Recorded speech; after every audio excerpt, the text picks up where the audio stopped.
All right. Should be live. Welcome, everybody, to RPG Enlightenment.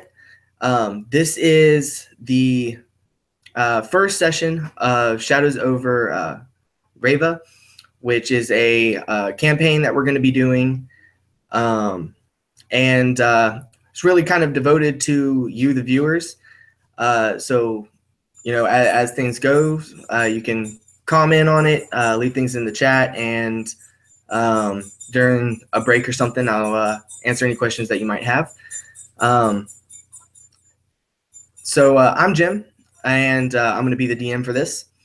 And I'm going to let my players introduce themselves and their characters. Going from my left to right, Dave, if you want to introduce yourself and your character. All right, I'm Dave, and I'm going to be playing Perun. You can see him here on my screen. He's about 6'4", very solid build. Comes from a barbarian tribe and tends to walk around just like you see him there. No shirt, just his skins and a bag hanging around his waist. Carries a great axe that is. It looks like it's kind of like scorched, like it's got black soot marks on it most of the time, and just got his thick red beard and his piercing red eyes. We'll see more about him. All righty. Thank you. Joseph, if you want to go ahead and introduce yourself and your character. Yes, I will be playing as Dawn Chaser, Dark River, a tall tabaxi bard, traveler of lands, stranger to these parts. I hope that these companions have many interesting stories to tell.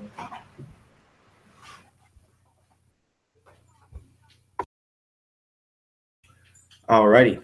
And Emily, if you want to go ahead and introduce your character. Hey, my name is Emily, and my character is Sebastian. He is a tiefling warlock. He tries to hide the fact that he's a tiefling by hiding his horns under his big hat and often wrapping his tail around his legs. He's been an academic most of his life until he recently got kicked out of his academy. And he has a large scar across his. Maybe we'll find out more about that.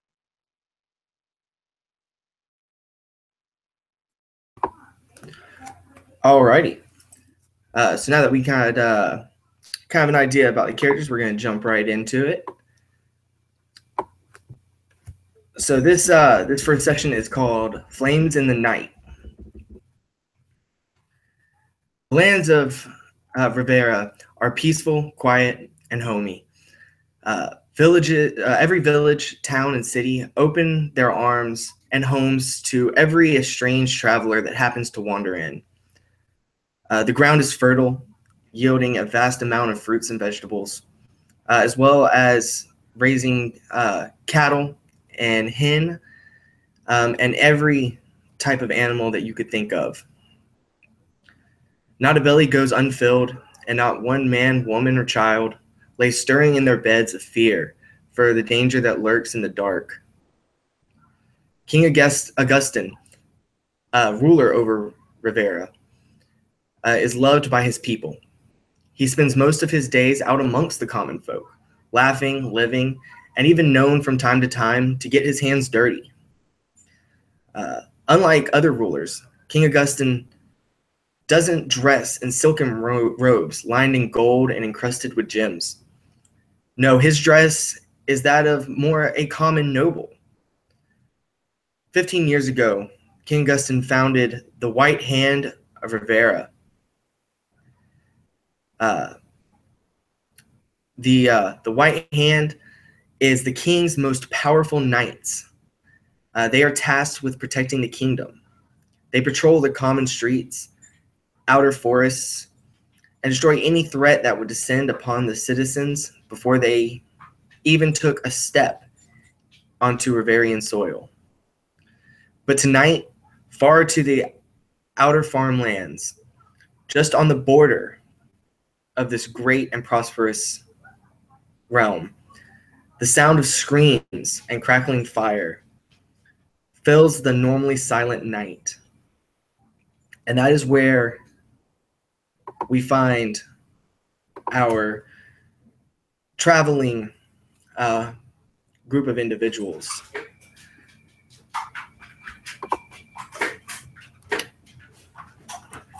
Just because I'm horrible with names. Dave, what is your character doing when he hears the screams? So I assume we're traveling along the road. What do I see around me as these screams are erupting? Are we just like in the woods, or do I see a city? Yeah, y'all are just traveling along a dirt road, forest on either side, and it's not too dense of a forest, but there are many trees. You've just entered into the realm of Rivera, and there's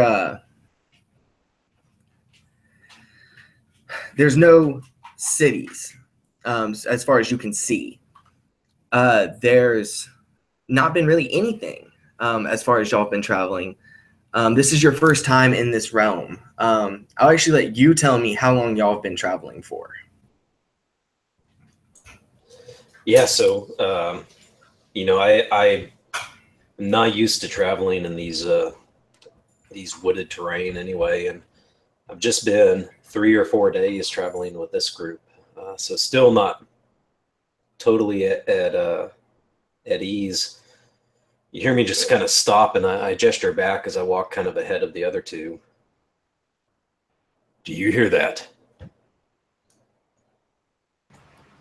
Do I hear what? And then right as he finished, I imagine there's another high-pitched scream coming off in the distance, and I kind of point up and to our right along the trail. That. The children in these lands have unusual screams of joy. I don't think that's joy, is it?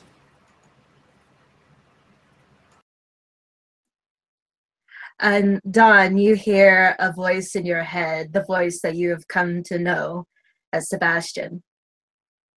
No, those are screams of terror, Dawn. I see.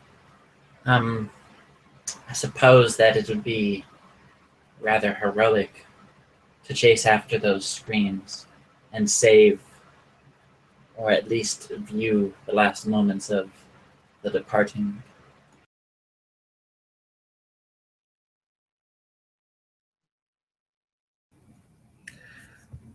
So y'all listen, and y'all are able to pinpoint the direction that the screams are coming from. And as far as you can tell, it's almost like they're coming from the forest itself. From the right side into the woods. And you can hear this crackling of flame and fire eating at wood. And you can hear it getting louder and louder.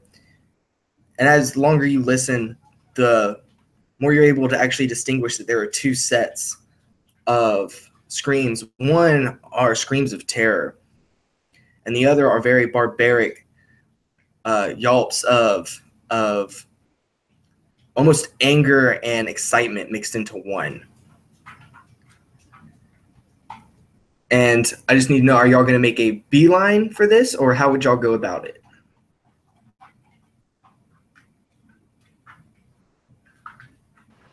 Now to Nan, do you wish to lead the charge, or should we prowl in secret?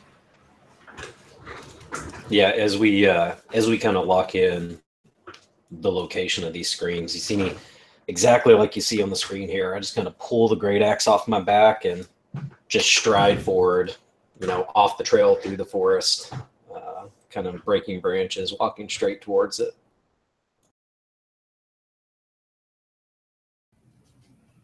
All right, so, and it doesn't take long as, is it Piram? Is that how you pronounce his name? Pyrun? Perun. Perun? Okay, Pirun. As y'all follow Pirun, like I said, I'm horrible with names, y'all. Sorry. As y'all follow him, it doesn't take long until you can see coming through the tree line, this glow of fire. You can almost feel the heat starting to emanate as you draw closer and closer to the light source. And you start seeing these flickering shapes run back and forth like shadows dancing amongst the trees. As you get a little bit closer, you're able to see buildings ablaze. And you can tell that this is a small village. And the few homes that you can see are just completely engulfed. And there are villagers running about.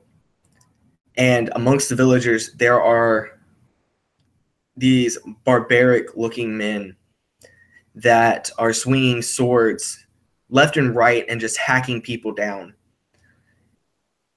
What would y'all do at seeing this sight? How far away? How far would y'all have? How far would you have stopped before you exited the tree line into this little village? I probably would have just kept striding forward. Okay, then as far as the entire scene from you, maybe 10 feet. Oh yeah. So as I'm emerging from the tree line, then you'd see me, I'd pull off like a hand axe, and as I pull the axe back to throw it, you'd see my eyes. There's a bit of a crackle within my pupils, like a little burst of electricity, and I just launch the axe forward towards one of the large men. All right, give me an attack roll with advantage.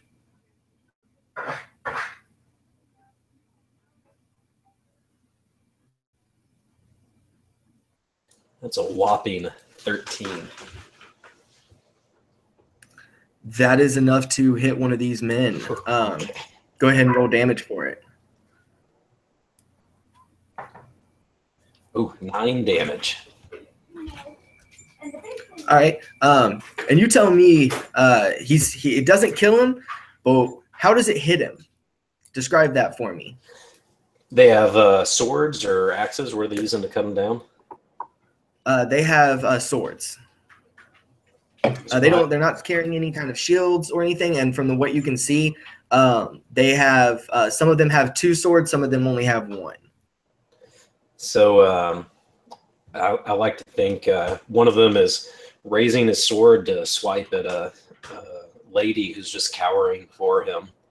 And my hand axe comes flying in and just lodges into his forearm as he's holding the sword over his head.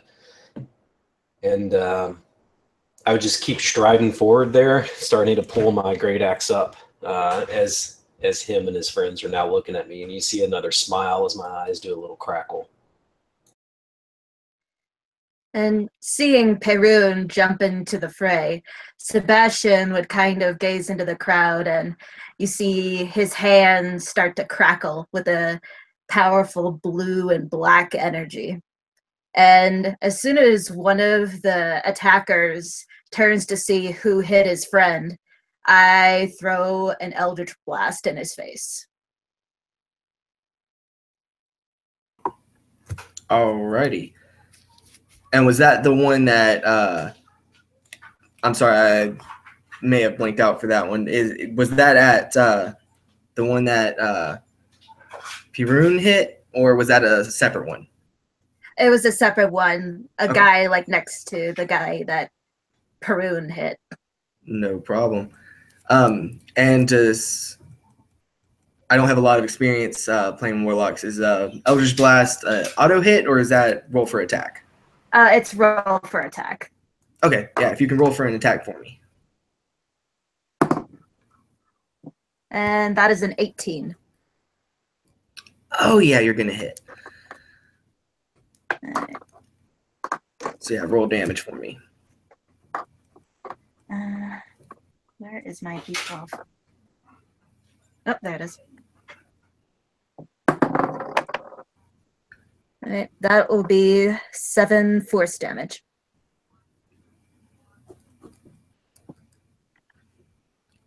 All right. This guy is also still alive, but I want you to describe that to me. So you fire this Eldritch Blast at him. And how does that hit him? What does that look like? It looks like this big electrical black ball of darkness that is just meant for pure pain and hurt. And it goes right into his face, and the energy seems to crackle up and down his body as he goes rigid from the pain. All right.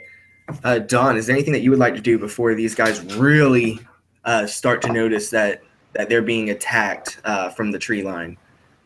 Are there 2 enemies in front of us, or is it one badly injured individual?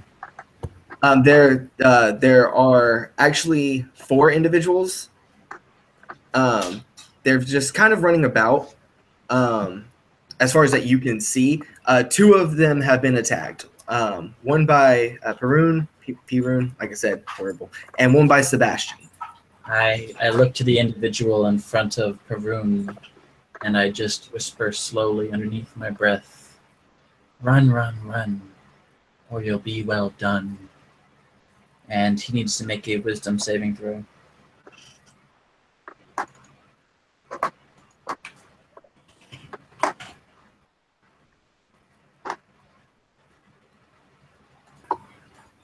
All right.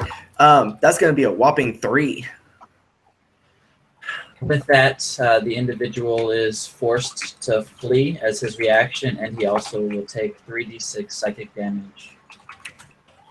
Ooh, yeah, right on. Which will also open him up to a potential attack from my barbarian associates in the event he's still alive.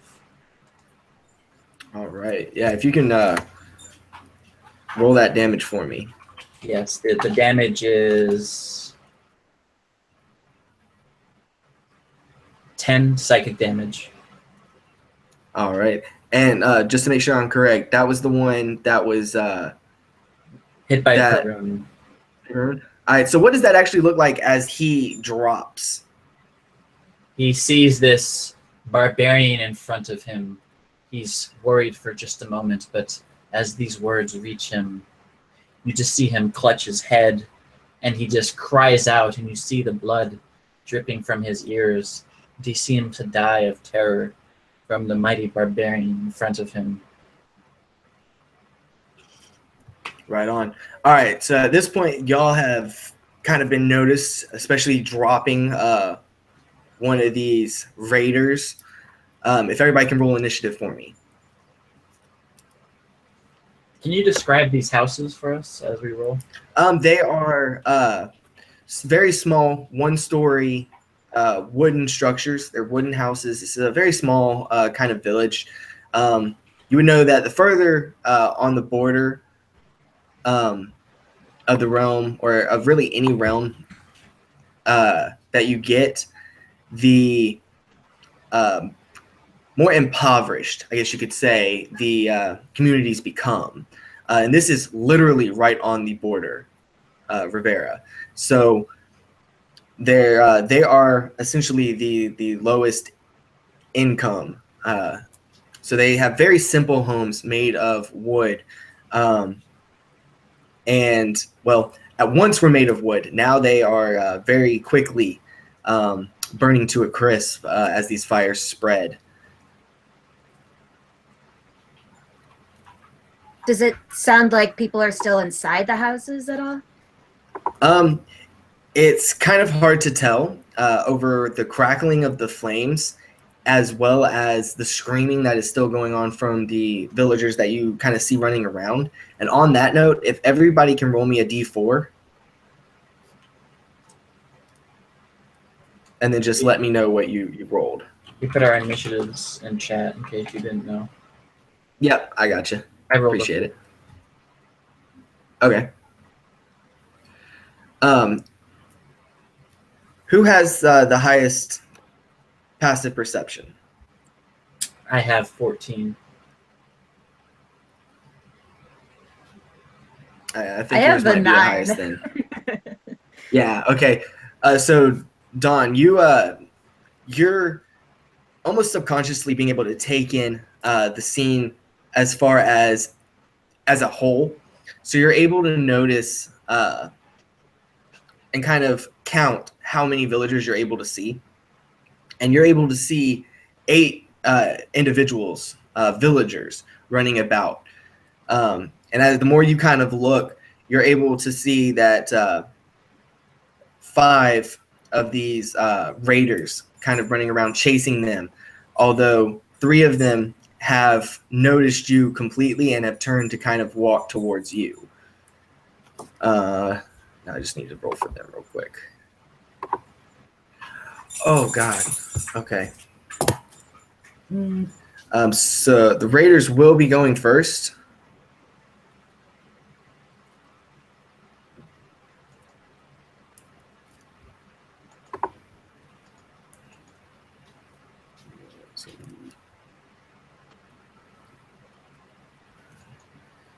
And then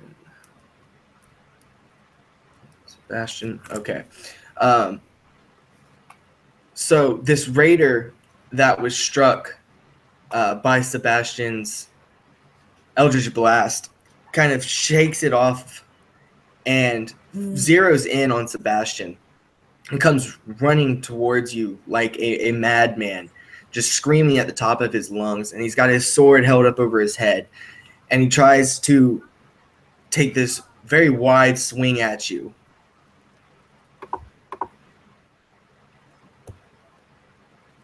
And, well, I don't know. 11 does not hit you.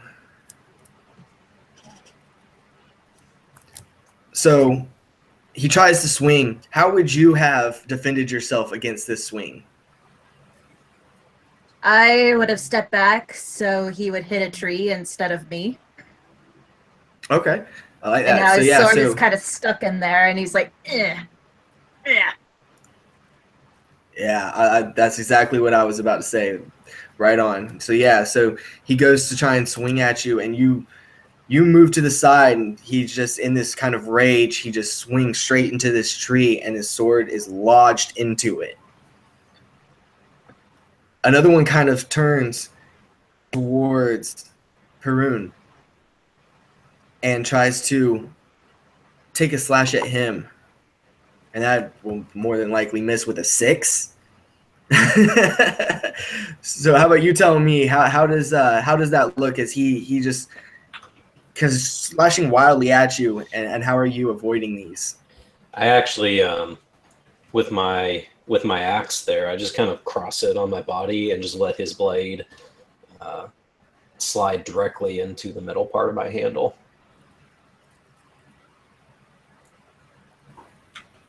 Yeah, and it's just completely I guess he's not even thinking about it. He's just trying to hit you, and you're just so easily blocking these.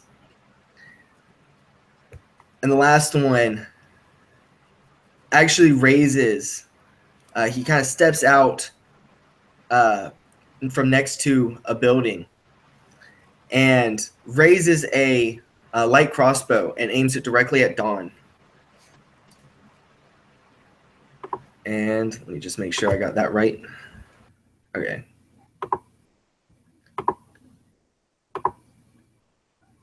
Will a 11 hit Dawn? No, I have a much larger armor class than that. Okay. So this arrow comes flying through the air at you. Once again, I want you to describe that to me. How does it miss? Is it poor aim on his fault or on his part, or do you do something? I see the brigand poke his head out from behind the building. His aim is shaky, his hands unused to firing such a weapon. And as I see him aim upon me, there's such a delay that I simply step aside, and his delayed reaction completely misses. All right. And as you step to the side and you kind of turn just ever so slightly, Don, you're able to see as the other two raiders that were kind of in your view bring their swords down and cut down one of these villagers as they try and escape into the forest. And they barely got to the wood line, the forest line, and one raider slashes across their back, dropping them to the ground, and the other one comes over and deals the killing blow.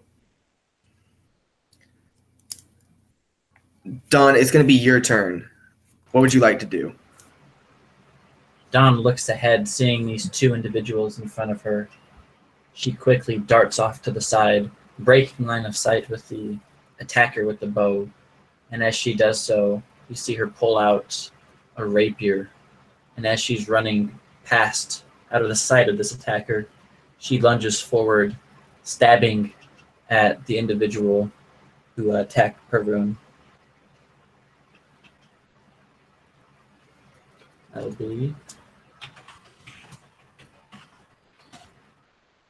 a very impressive 12 to hit.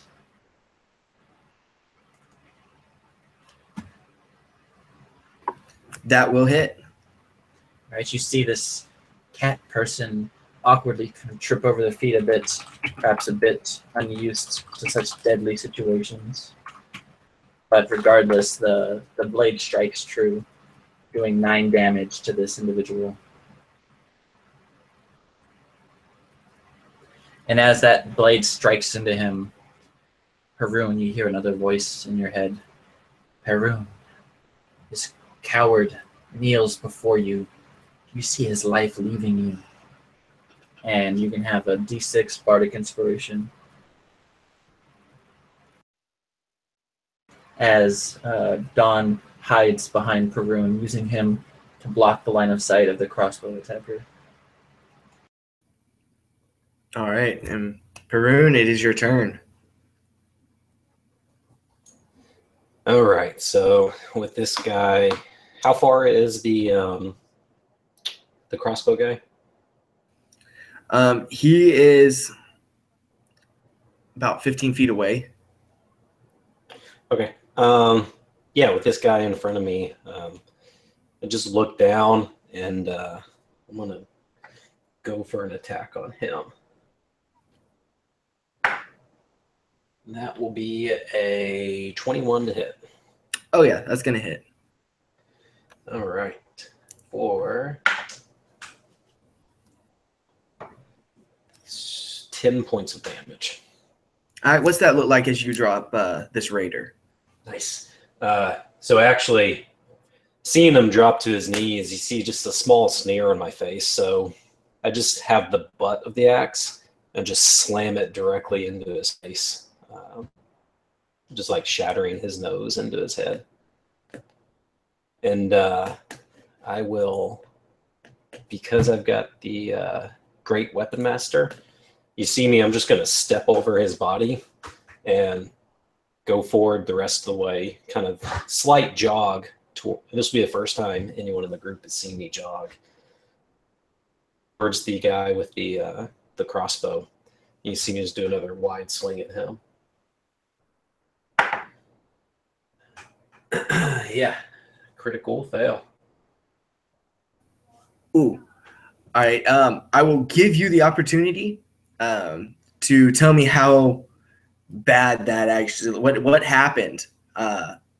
If for some reason, and this goes for everybody, if for some reason you don't feel comfortable or you don't know, you can throw it to me. But I will always give y'all the opportunity to explain why y'all critically failed. Awesome. So I'm going to do the first thing that came into my mind because I always like going gut instinct. As I'm doing a jog forward, this crossbow guy just backs around the corner, and I come ready to swing. And as I round the corner, and instead of seeing him trying to run off in the distance, I see him about 10 feet away with another large armored about 6-foot individual striding forward directly towards me, just kind of making me skid in my tracks and be like, okay, this is gonna be different. All right. So with that, I'm gonna actually say that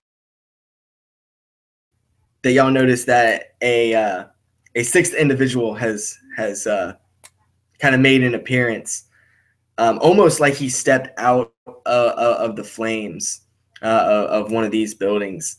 Maybe he was hidden in the light, or y'all were just too preoccupied to make him out. Large raider in like you kind of described it, armor, which is much different than what these other raiders are wearing. His armor is all dinged up, and it's got gashes in it, and it's dirty. So it's obvious that he's seen combat, and that he is not just at least a normal raider.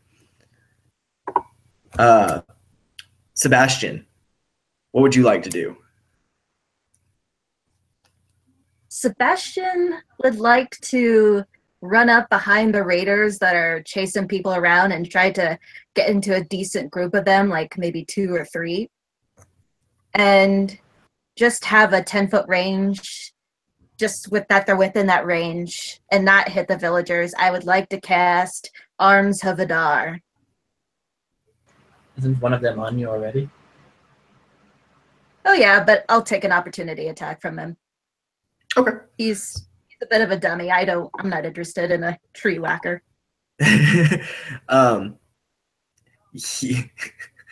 Yeah.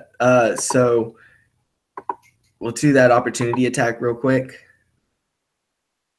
I'll roll at disadvantage. Okay, well, even at disadvantage, I believe he'll hit with a 15. Yeah, because one was a nat 20 and one was a 12. So. Oh no. So he's actually able to wrench that sword free and just kind of stab at you. It just try and hit you. And he does, and actually finds a really soft spot as he kind of sticks you in the back with it, just into your shoulder blade, and deals 9 points of damage. Ow. He did more damage than I thought he would. Yeah, I'm down to 1 hit point. You're down? No, I have 1 more hit point left, and then I'm down. Okay, cool. All right. So your cat. So you wanted to try and get a group of these guys, right? Yeah, I wanted to get into a group of them and cast Arms of Hadar. Okay. I would say that the easiest group for you to get to and kind of get together. Well, I was also going to see if I could rescue some villagers while I'm at it. Okay. Let me put it to you this way. The only group of these guys that you see are the 2 that stopped one of the villagers from getting into the woods. The rest are kind of either chasing other villagers around, or they're kind of engaged with y'all. Perhaps the archer and black armored individual. Yeah, I could go for that. They were close enough together where that would affect both of them. Yeah, I would probably go for those 2 then. Okay. And that is a, let's see, that is a strength save. All right, so we'll roll for the archer first. I doubt a 10 is going to pass that. No. All right, and then, wow, the armored individual actually did worse. He got a 9. Okay. So, wonderful. Hang on, let me roll damage. That's 4 necrotic damage. As these large snake-like tendrils come out of the earth and wrap around them, ensnaring them. They're these blue-black snakes with these nasty-looking fangs, and you just wrap around them, and they're just like, ugh. Alrighty. And Right. now they can't take reactions until their next turn. Okay. And that's all it does is the reaction? They can't take Yeah. reactions? Okay. Yeah. All right. So then we're You going could to go. perhaps try to escape, seeing as they can't attack you now. Yeah. And Sebastian is trying to stay back away from everybody else. He's really holding his sides, like, hey, Don, you got any of those healing spells? Yes, but I'm saving them for an emergency. Oh. I could use one.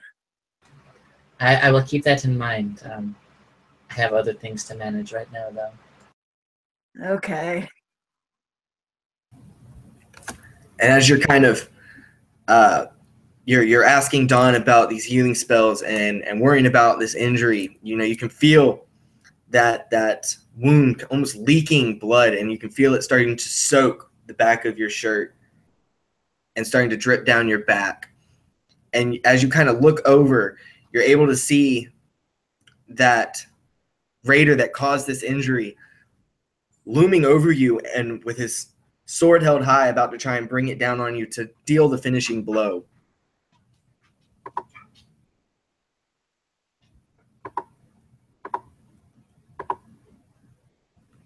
All right, and that one's going to miss.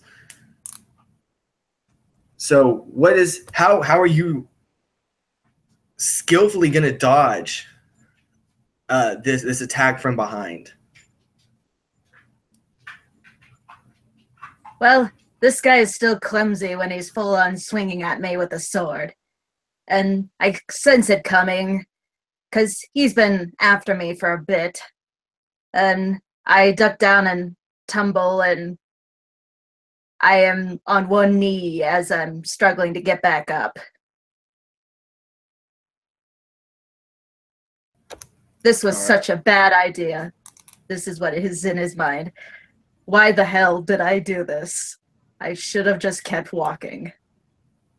Sebastian, you are such an idiot.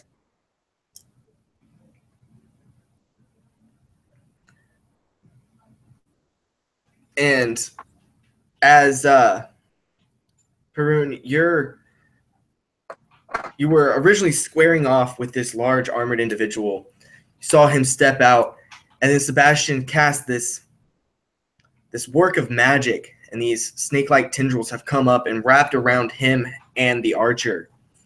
And they both seem to be struggling, trying to rip these things off of them. The large individual seems to be just ripping them off left and right. But every time he rips one off, another one latches on to his arm or his neck. The archer is more being just kind of held in place, and he's struggling against it, not able to wrench free. He kind of tries to aim his crossbow at you and take a shot.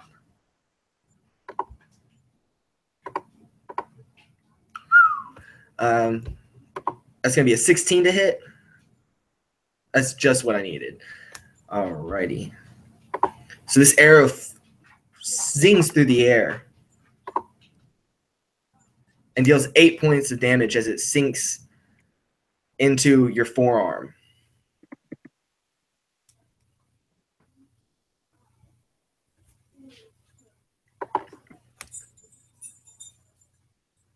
And Don, you see, you're kind of taking in the whole situation, and once again, you're able to kind of see everything as a whole instead of telescope vision or whatever, where you have the blinders on. You can see everything though, and you're able to see that one of these villagers was running towards you and just screaming, "Help! Help! Help! Help!" And a bolt just fires and sinks into their back, and they drop down dead. And you kind of trace it your line of sight up to where that bolt would have come from, and you see that in one of the trees on the far side is another archer perched into the tree. And it seems like maybe he's been picking people off left and right, anybody that got too close to the tree line. He looks like another enemy. Yes. This seems to be like a terrible, terrible idea to be here. But nevertheless, I must assist my allies, as foolhardy as they may be. I will... how far behind would you say this individual is from me? He's probably about 40 feet away from you. He's rather far. I will take it upon myself, and I will dash at him. You see Don kind of prowl down on all fours, and with supernatural speed, the tabaxi effortlessly charges the distance and manages to climb the tree as she uses her feline agility to double her speed. And as she gets up the tree, you see her pull out a rapier and attempt to just stab this individual in the back.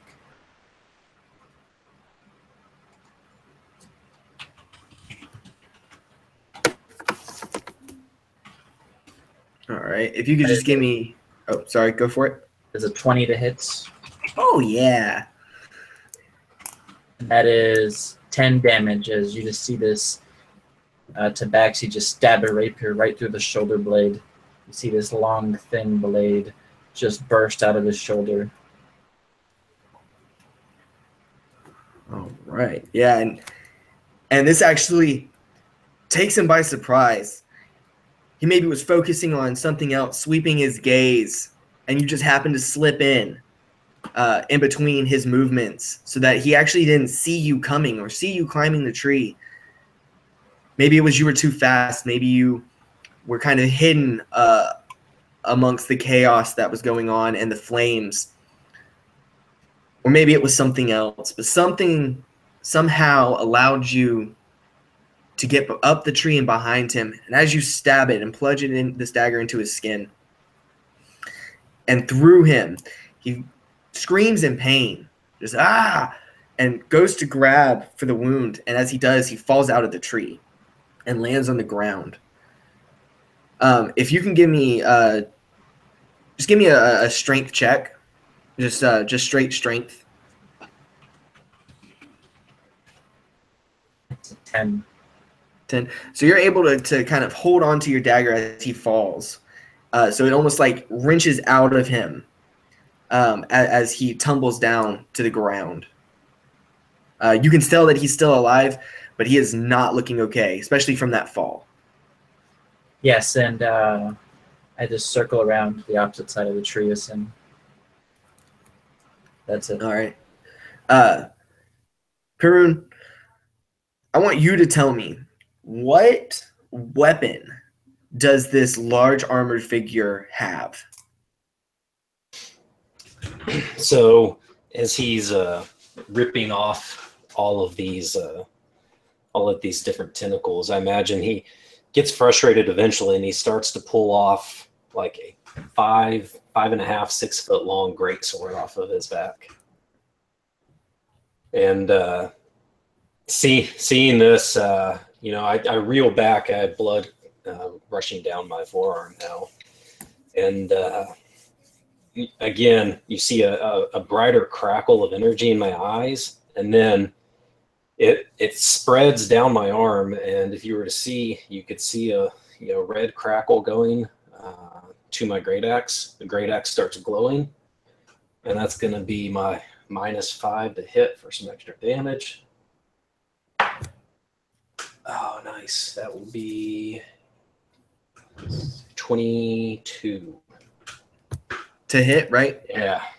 Oh yeah, that'll hit. All right. So damage. Oh, nice. So it will.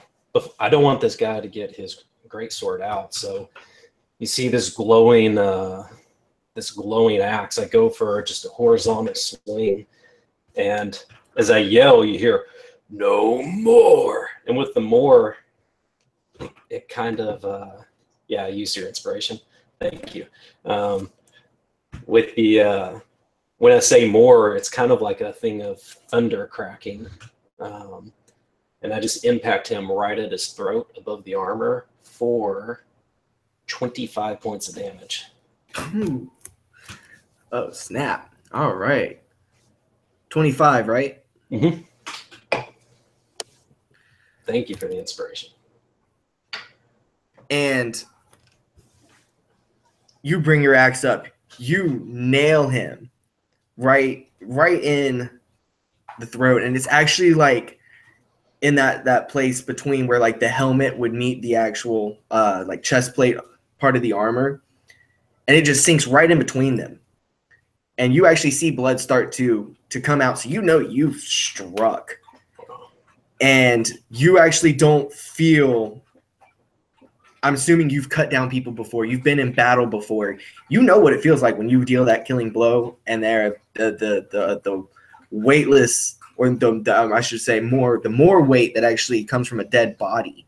Yeah. And you don't feel it.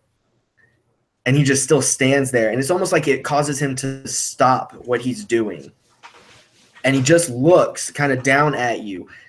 And almost to the point where that bottom part of the helmet and the top part of this chest plate actually kind of pinch around where your great axe or your axe is stuck in. And you just hear this deep, almost echoey voice come from inside this helmet. What is your business here? You have no reason to save these people. So yeah, I, realizing that this guy's still there, my eyes widen a little bit, and then you see a smile start to come on my face too, as I'm still trying to like press it further into his throat. Why do you kill them? It is what we do. And as he's saying this, he starts to, with his opposite hand, he kind of still has his greatsword almost halfway unsheathed off of his back. And with his other hand, he starts to raise it up. I want you just to give me a strength check. If you have athletics, you can apply athletics to it.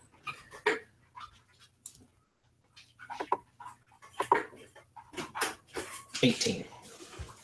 18? All right, yeah. So he got 15. He raises his hand up and starts to try and push it, your great axe away from him, and you can feel that he's applying a great deal of pressure. You can kind of, that warrior instinct where when you clash with someone, you're able to tell their strength. And from this little encounter, with you striking him and him putting this force back onto your blade, you're able to tell how strong he is. And that this guy is definitely a monster amongst men. But you're able to keep your blade kind of sunk into his throat. And he finishes, we do what we must to survive. Otherwise, we die. It is us or them. And he kind of wrenches himself back. And as he does, the tendrils that are trying to hold him in place almost like start snapping and ripping off of him as he starts reeling back. And you feel that your axe, even you pushing it forward, you're just maybe not fast enough to keep it in place as it slides out from this crevice in his armor. And he backs up a few feet from you as all these tendrils around him just kind of break down, not being able to hold this sudden burst of strength. And then, Sebastian, it's your turn. Oh, man. And that one guy is still on me. Yes. I am going to see if I can kill him with an Eldritch Blast and run away. Let's see. Come on. That is a 20 non-natural. Yeah, that'll hit. Okay. And that is 8 damage. As another Eldritch Blast comes up to my fingers, and I go to blast him in the face. And that will also drop him. So if you want to describe that and play that out for me. I get huffy, and I feel like I'm slowly dying as my essence drains out of me. And I look at this man, and I speak to him in his thoughts, saying, "Say hello to my ancestors for me, because you'll be going to hell after this." And I blast him in the face, and he goes rigid, and his veins start popping up and going black, almost as it poisoned him. But it slowly starts to fade away, and it looks like he's just passed out, but he's pretty much dead, almost. And Sebastian immediately goes to run inside one of the burning houses if there's an open window. Yeah, I'll say that there's an open window, or at least there's a window that's been destroyed either from somebody hitting it or some kind of blast. There's a shattered window that you would be able to get through. He jumps in there and gets some cover because fuck this shit. All right, I want you to give me a D4. Just roll me a straight D4 real quick.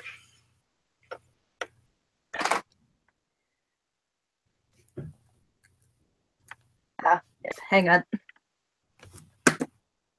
4. All right. So you're going to have 4 turns, 4 rounds before essentially it'll be too late. Before this house is so engulfed in flames that you either will have to get out or something bad could happen. All right. And with that, is there anyone in there with me, by the way? No. When you look around, you kind of get through the window. If you glance around, you see that, there's probably flames on the sides of the house. It hasn't been completely engulfed just yet, but they're quickly spreading. And you don't see anybody inside. There's all the normal possessions that you would think in a house, and they're all just one after the other starting to be lit up. And if there's any, it's one of, like we talked about, if there's any detail that you want to add to it, that's fine. I'll leave that up to you.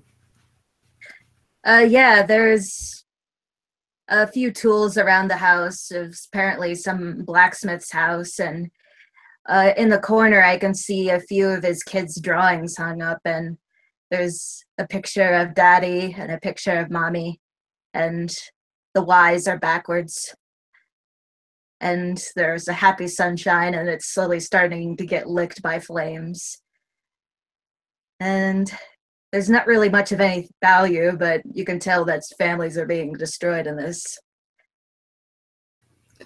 Yeah, and that's even more so solidified in the fact that as your glance is going over the pictures, you come to a spot on the wall that is a little bit darker than everything else. It's almost this brown, almost like brown crimson color, and it seems to be dragged down the wall. And as you kind of follow your gaze, you see this woman that's almost lying halfway hidden behind a bed, and you just see her feet at first after following this trail down. And as you look a little bit, you get a slightly better angle. You're able to see that she has an arrow sticking out of her, and she was killed in this house probably immediately before the fires even began. Oh. And if you were an expert on kids' drawings, you could probably tell this was the mother. Oh. That's so sad. Sebastian just shakes his head and looks outside to see what's going on and see if he can throw a few shots in, but he's taken cover. All right, awesome. So this large armored figure is squaring off with you, Perun, and he finally draws that great sword out, and he points it directly at you. And and I'll give you one last chance. Call your men off and leave. I won't be so kind to offer a second time.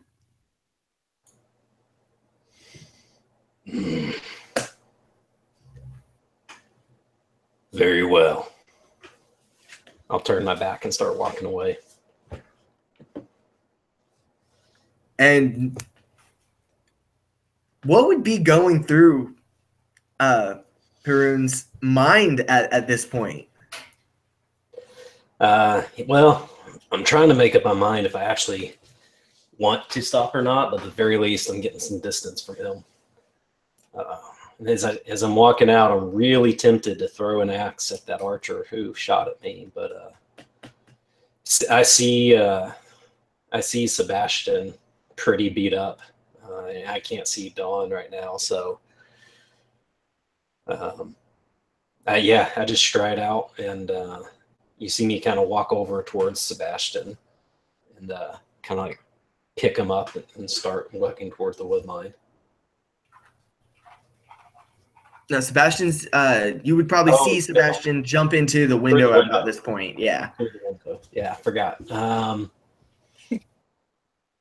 Yeah, no, you see me just start walking straight towards the wood line then. So whether it's an active thought or like a thought in the back of your head, being in battle and being so experienced in battle, you know that when you turn your back on an enemy, an attack is more than likely to come. So there's always that that tension there. Yep. But the attack never comes. You actually would probably hear the resheathing of the great sword, and the armor clicking as this figure turns around and starts to kind of almost like y'all are walking away from each other.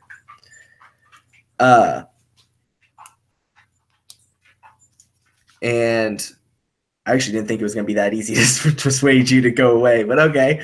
As I hear that and I hear his footsteps, you kind of see my form just stops. And then I turn around and I imagine he hears me stop, and he kind of pauses too. And I just look at him as you see me pulling the great axe over my back. I kind of clasp my bloody form to my chest, and I say, "Perun, who are you?"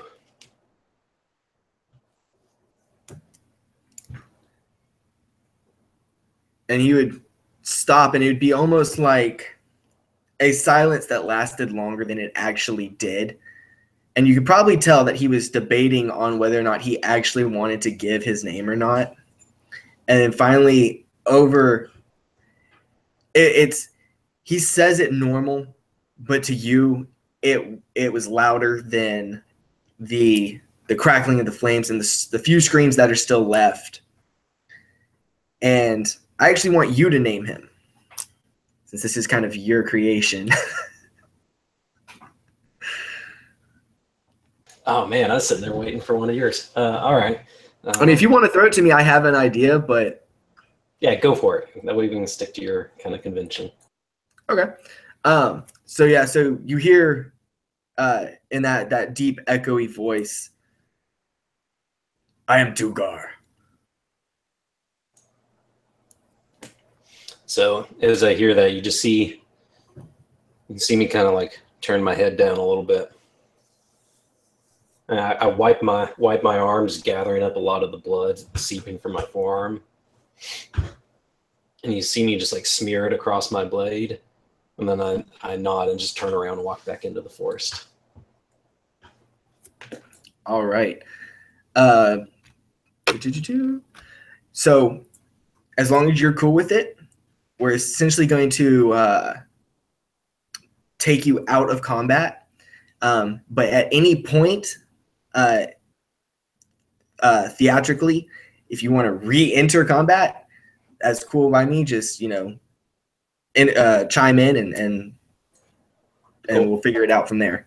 Got it. Are All right. we out of combat as well? We're gonna still go in order as if y'all are in combat. But Just because you still have 4 rounds in that building before it comes down, and Dawn is essentially still, or can still be considered a target because he does have somebody that is still alive that he stabbed. Or she stabbed, sorry. They're on the ground. They should just walk it off. Just walk it off. Yep. But Don, you actually would be able to make out as another of these raiders cuts down a villager. Yeah. Can I go, or are we still doing initiative, or what are we doing? Yeah, we're still going to do initiative, and it's actually is going to be your turn, Don. All right. Dawn sees this individual on the ground, right, prone. Mhm. And Dawn, she sees her brave warrior companion seemingly walking away, and she kind of calls out, "Are we fleeing?"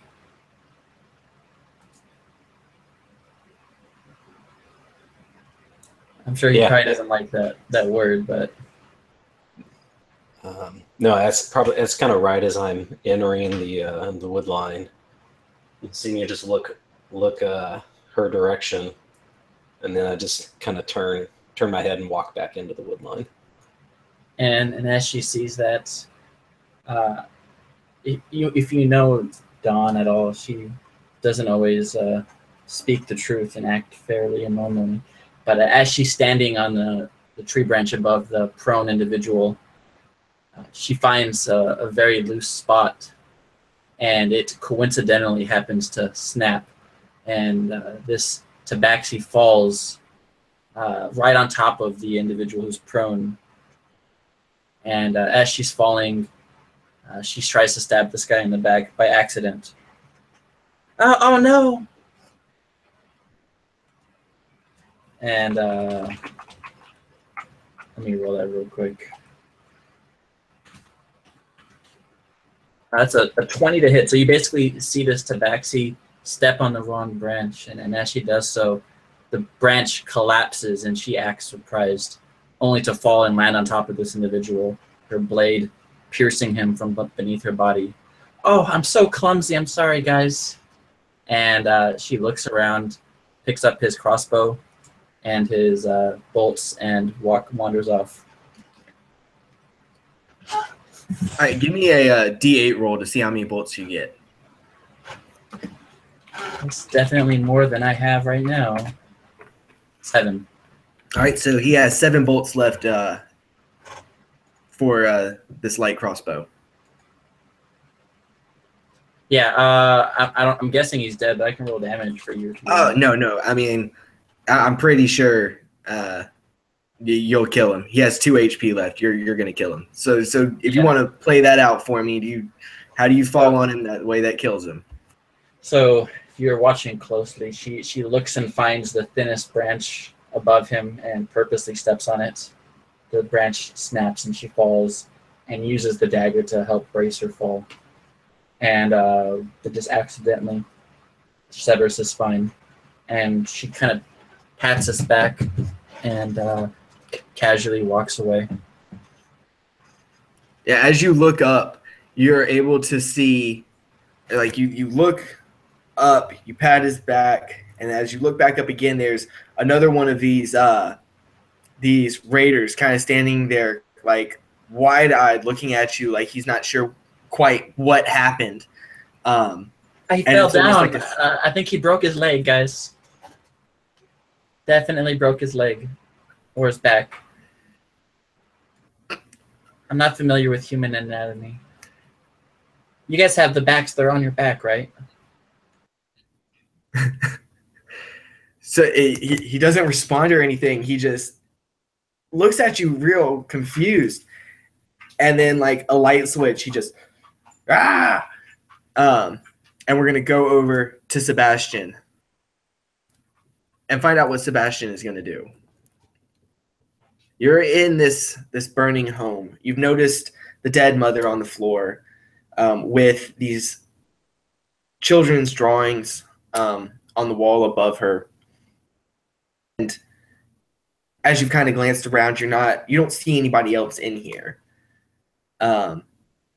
It's very simple. It's like a one room catch-all.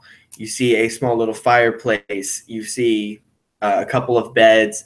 You see all the normal living arrangements kind of just stuffed into one large room.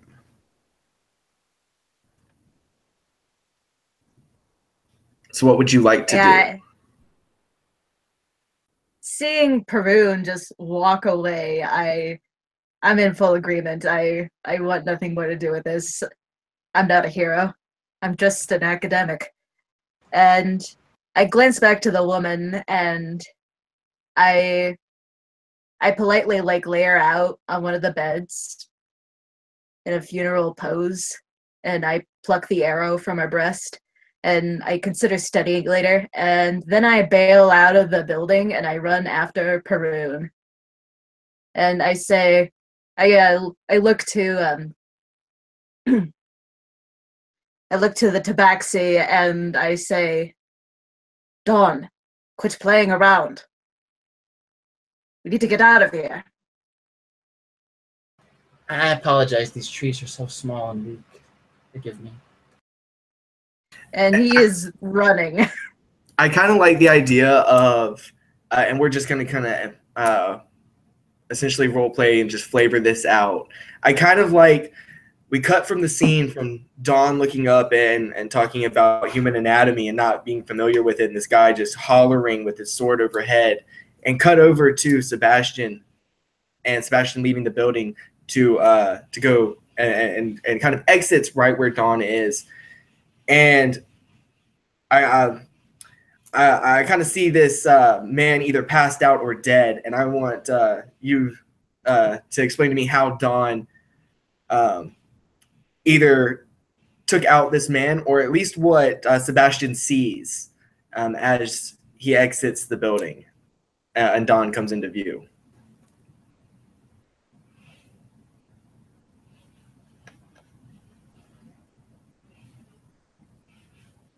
And that is for Joseph, if you want to describe that. You want me to describe how I roleplay kill this last individual? Yeah. Yeah. Okay. This individual just kind of charges at Dawn, and she just happens to, again, trip.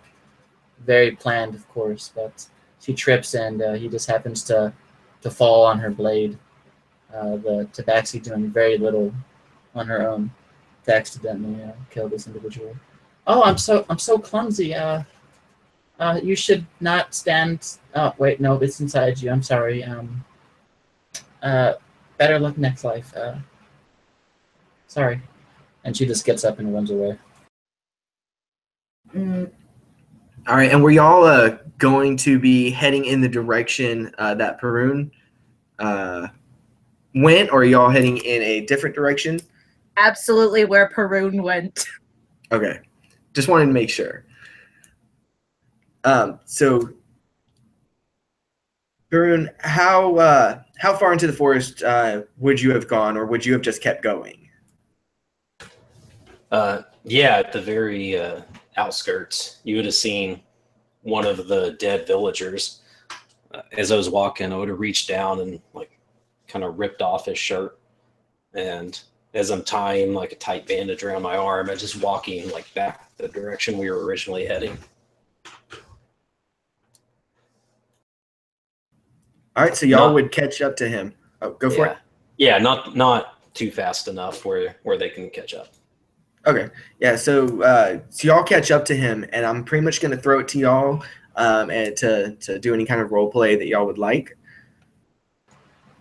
And Sebastian speaks in Perun's mind and says, "Wait up, wait up!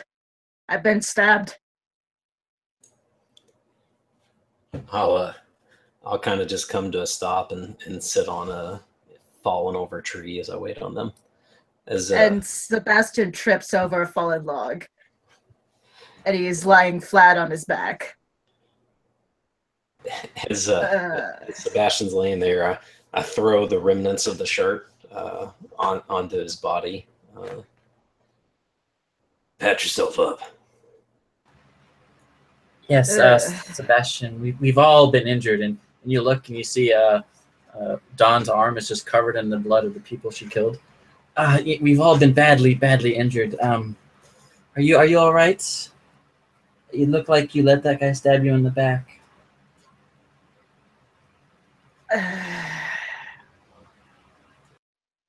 He kind of scathes slightly in his real voice, which is kind of withered and weak.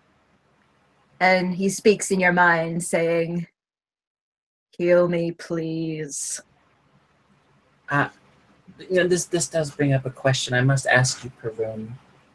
From my experience, most humans are either brown or pink, and are you a human? You look rather unusual. Something reached down from the sky and touched me. I've felt different since. Are you like a superhuman? I don't understand. Well, you're a cat. Well, cats come in many colors, and some of us are naturally gray, I suppose, but you're rather unusual. See, he's pink, and you're the color of rocks. I'm just curious. I was pink at once. Now, I think this is a good point real quick. Dawn and Sebastian, I believe from what we talked about, knew each other beforehand, right? Like Yes. Way beforehand. Y'all have known each other for a while. And then at some point, y'all have met Perun, correct?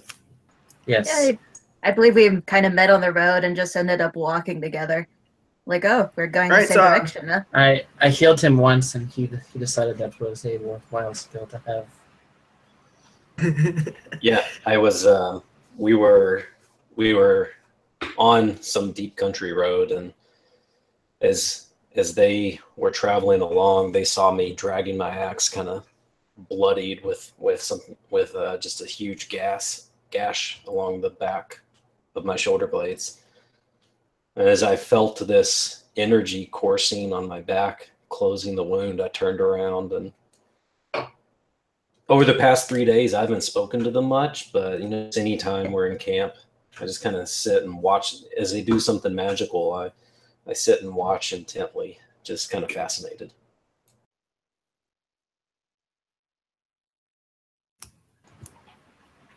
Yeah, Sebastian ties himself up with rags that Perun threw at him, trying to do it as tight as he can if nobody's going to heal him. He's just a little puffed up. Oh, I didn't know adventuring would be so dangerous. They usually make him sound so easy in the stories. From my experience, generally it's a bad idea to run at the people with the sharp weapons, but I could be mistaken. No, that sounds about right. Let's never do that again. They were weak, all but for one. And as you say that, Perun, all of you hear it, and I actually feel like Sebastian would be a little bit more accustomed to it, because it's almost like that echo in your mind, like what would happen when you speak telepathically or somebody speaks telepathically to you. But you all hear it, and it's specifically Perun would know the voice, and it is Dugar, his voice, and it's that deep echo sound, and it almost sounds like it comes it's not only just in your head, it's from the forest itself, and you hear crimson, and the sky, even in this dark sky, starts to kind of light up with these flashes of red lightning. Herald! And this lightning strikes the ground. And you can kind of trace the line of sight as this red crimson lightning strikes the ground where the direction that you came from, where the village was. And it's this long, arcing, crimson red lightning that seems to just last for several minutes. And as it stops, it's almost dead silent until through the trees, through these spaces in the trees, and from like every leaf, you see these small arcs of red electricity, and it starts to shoot off quicker and quicker and start arcing across the ground, and you're all hit almost suddenly with this blast wave that just shoots out, and it knocks you all back. Dawn, you're thrown up against a tree, and it's with extreme force. Perun, you're able to somewhat hold your ground for a second until it just becomes too much, and you go just head over feet backwards and start rolling across the ground. And Sebastian, you're thrown kind of just along the dirt and slam into the tree trunk of one of these trees nearby. And you all kind of fade into unconsciousness. And who actually has the highest Constitution score? Per room, I would guess by default. I would assume so, but I just wanted to make sure. I have a 14. I have a 14. Oh, really?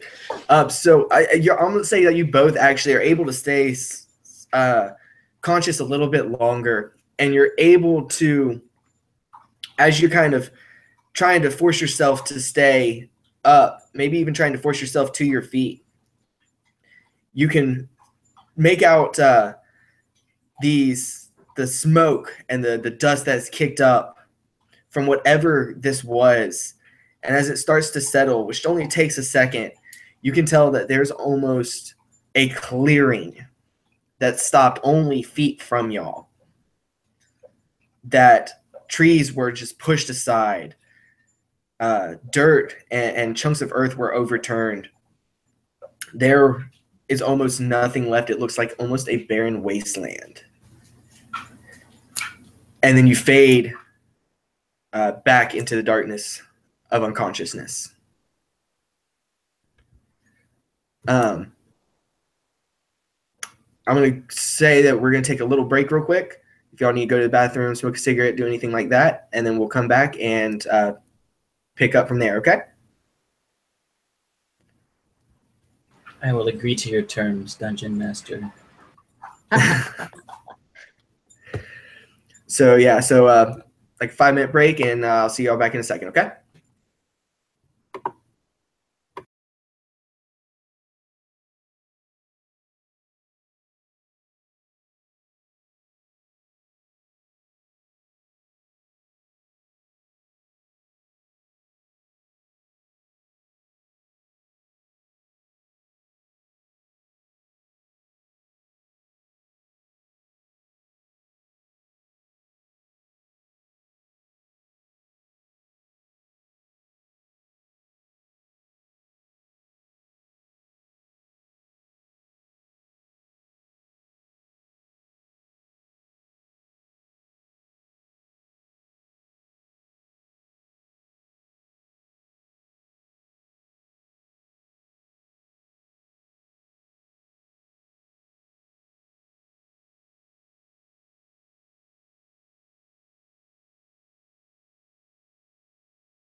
All right. Is everybody back? I believe so. All righty then. So I'm actually going to Sebastian. While unconscious, you have a dream, and it's more of a distant memory that you're almost reliving. And I want you to walk us through this dreamlike memory that you're having.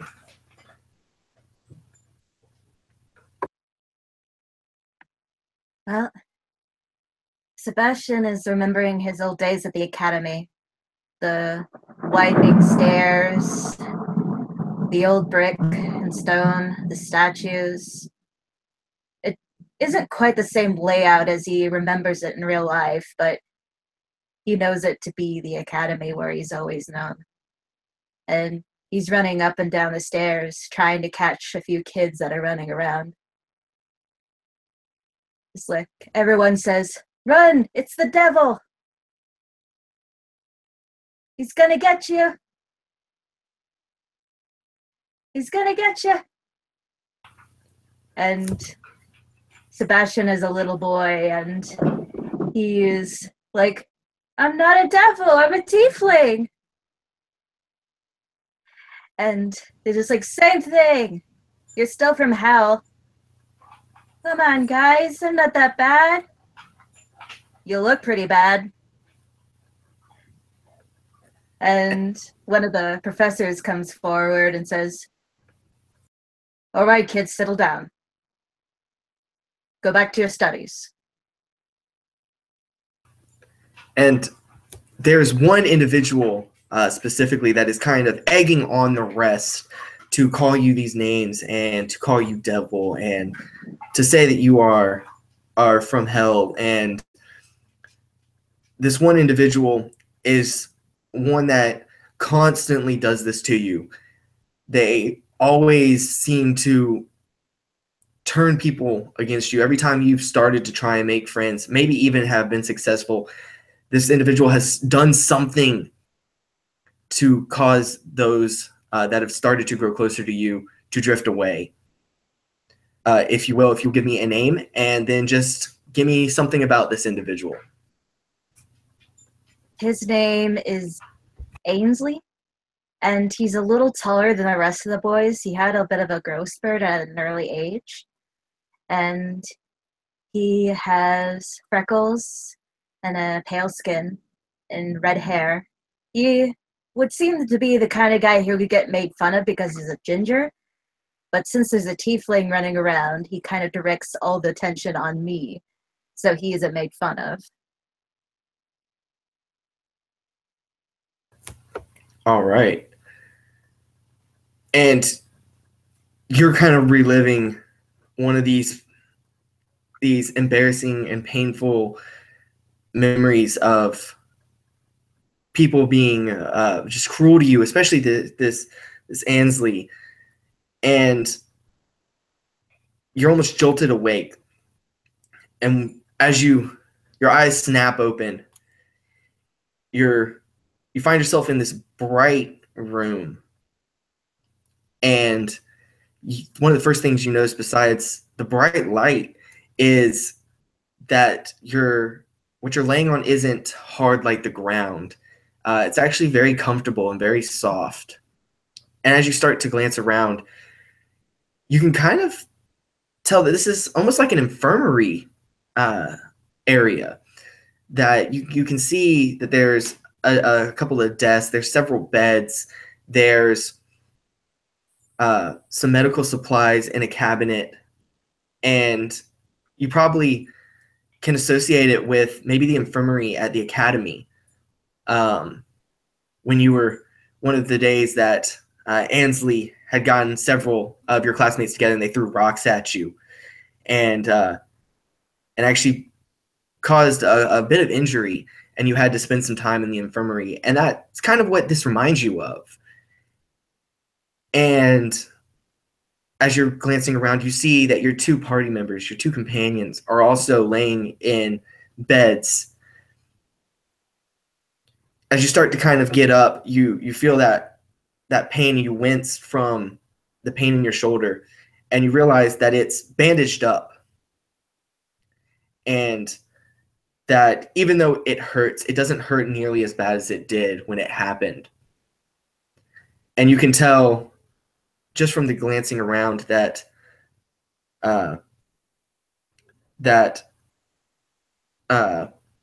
Haroon his arm is bandaged up, but he is still unconscious laying on this bed, and that Dawn is also unconscious, and he has some bandages around his head, or her head, I'm sorry, around her head. And this elderly woman walks through the door and goes, "Oh, I'm glad to see you're awake, but you really should lay down." And she walks over to the bed, and she's an elderly human woman, just face full of wrinkles. But she seems very alive, even though she's very old. She seems to be full of a lot of energy as she makes her way over to you very quickly with these small steps. Starts to speak, but then he remembers that he can't really. And he goes to speak into this woman's whine and says, "Where's my hat?" And he's desperately looking around, feeling uncomfortable with his horn showing. Somebody had taken off his hat while he was sleeping. And you can tell, like, the surprise, because she visibly jumps at this voice in her head. She goes, "Oh, that's very odd. You know, you don't have to do that. Nobody here will hurt you. You can talk freely." And he kind of sighs and says, with his weak voice, "Where's my hat?" And she grimaces. "Your vocal cords must have been hurt in the explosion. All you and your companion's belongings are being kept in the other room. There's no need to worry. You can have them back. We just moved them to the side while we tended to your wounds." And she makes her way finally to the actual bedside and starts looking at the bandages, making sure that they're still tight and that they're still applying pressure to your wound. And she looks over as Perun is starting to stir. And Perun, your eyes start to open, and the room starts to come into focus, and the bright light is very surprising at first, and then your eyes adjust to it. And just kind of glancing around, you're able to take in all this as well. And I'll leave it up to you if you how you would react to this. Real quick, Sebastian is going to cast Minor Illusion to hide his horns. Okay. With the illusionary hat. As he sits back down and he says, Where are we?" And she glances back over from looking at the now stirring Perun and sees the hat, and once again seems very surprised. It seems maybe she's not used to all this, these works of magic, even though magic it is somewhat common. This seems to take her very by surprise. And even y'all would know that magic users aren't super common, but they are around. And she said, "Well, you're in the castle, my dear. We one of the knights retrieved you from the forest. They were out on patrol and they brought you here. We saw that you were gravely injured, and the king ordered that your wounds be tended to." How much do I owe you? And she just gives this like slight smile and just shakes her head and waves her hand. No. Uh, my compensation is the healing in itself. The more people I can help, that's really all the payment I need. And she says, and besides, the king's orders were to heal you, and I am the king's physician, so I do his bidding. And with that, we will go over real quick to Perun and see his reactions to what he's now witnessing. Yeah, as Perun first started stirring, he would open his eyes. You see him look around at his surroundings and his arm. And then as he's kind of listening beside him, he lifted his head up and looked around. You see him just close his eyes, lay his head back down, and he's just sitting there, kind of in thought and listening to what's going on beside him.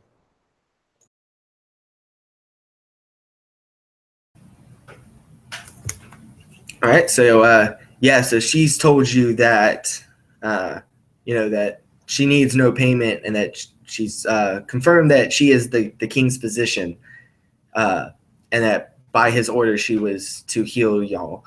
So and that was her explanation for that. So however you would like to react to that. May I speak?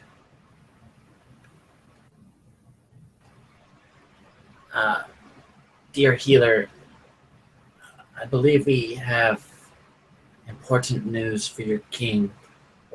We saw a strange individual that I fear is a powerful warrior who kills innocents for no reason without provocation.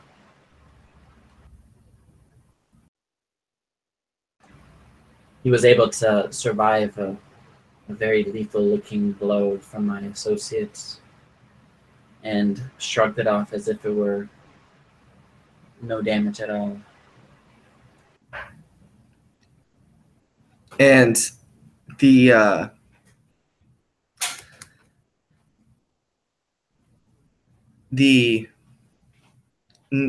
doctor, this woman, looks very concerned, and this is what in due time we'll have to make sure that your wounds are healed enough for you to move properly. We don't want you opening up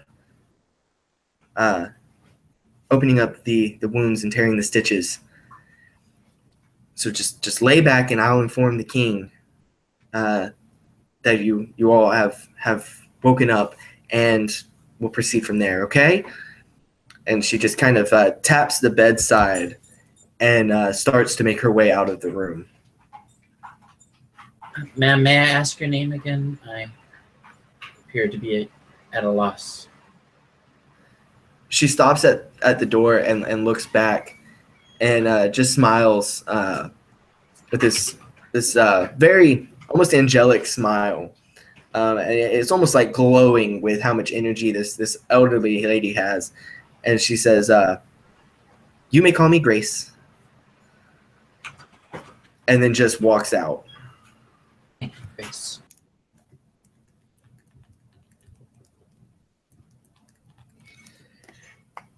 And there's going to be a moment where y'all can interact with each other or do whatever y'all would like. And if not, we'll continue on. Perun, is this the work of that same individual you attacked? Is this why you fled when you attacked him? So still laying there, eyes closed, just not moving. You just hear Perun. He told me he feared one stronger than him. And now we've seen what he is capable of. Well, I don't want to see either individuals. And Sebastian speaks in both your minds and says, "You shouldn't get involved with this affair. Clearly, it's far too much." Yes, we need to learn to protect ourselves before we can protect others. And she just kind of glances over to Sebastian and smirks.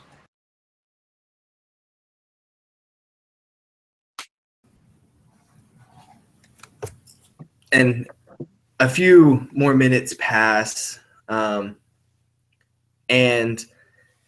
these two armored knights, very shiny plate armor, both carrying spears in hand and swords on their belt sheathed, and they both walk in, and they don't. They're not giving off any hostile presence at all. And this is very typical of what you would see of any kind of guard or specifically a knight in a kingdom. And they walk in, and one of them speaks up, says, "The king wishes to speak with you."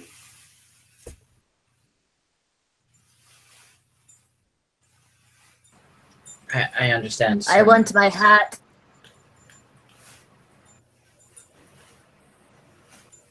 And they don't seem to pay attention to the hat.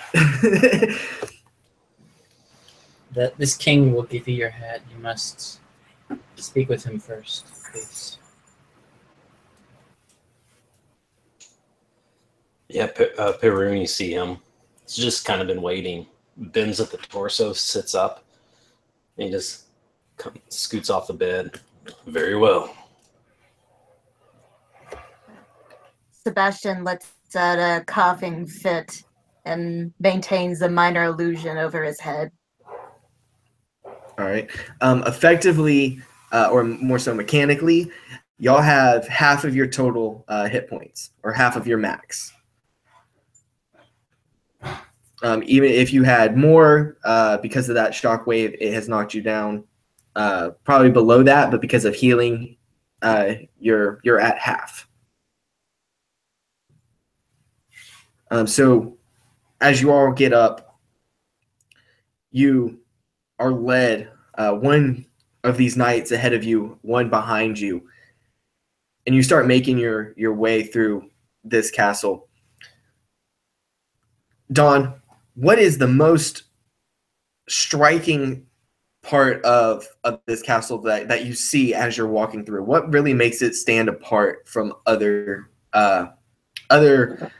castles that you may have been in? I've been in thousands and thousands of castles in my month of being in this country, but among those thousands of castles, none had chandeliers that were as enormous and shiny as these. That there seems to be fire just emanating from them wildly. At times they are quite distracting.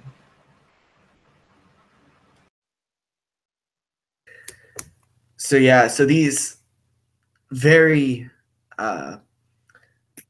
glamorous chandeliers just line the hallways that y'all take, the corridors, and there's fine rugs laid out.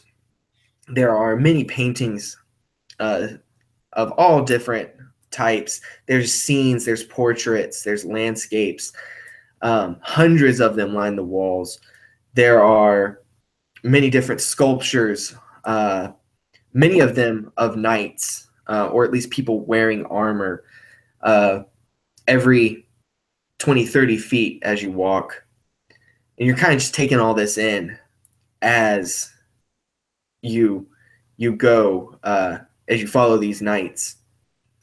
And eventually you come to these large wooden doors, these two double doors, and the two knights go up and they grab one on each side these rings on the inner part of the doors, and they pull them open to reveal this large chamber. And the first thing you notice is this large throne. And sitting atop this throne is this man, human man, middle age, but he looks very good for his age. He looks extremely young, but he has these telltale signs, these ever so slight wrinkles that even from this distance, probably 20 feet away, that you're able to see. And you make your way in. And as you pass through this archway, you see that there are several knights and guards lining the walls. You probably take this as this is just the normal company that the king keeps. These are his normal guards.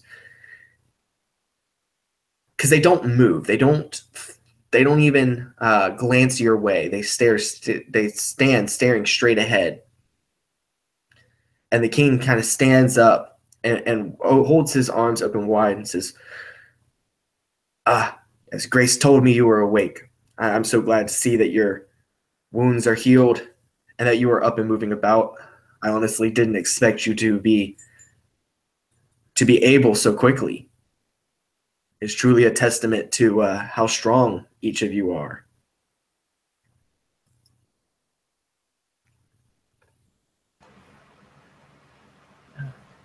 We thank you for your concern, Your Majesty. And Dawn kind of kneels down and kind of lowers her head in submission. There's much we need to speak with you about, Your Majesty. This is a very dangerous force threatening your land and people. Sebastian bows as well, and Dawn do most of the talking.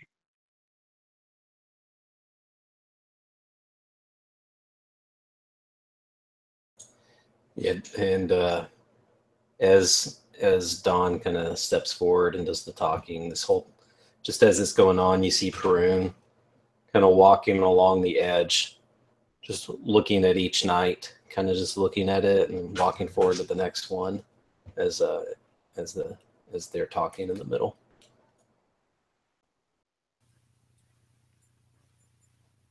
Yeah, and studying each of these knights, you can tell that they're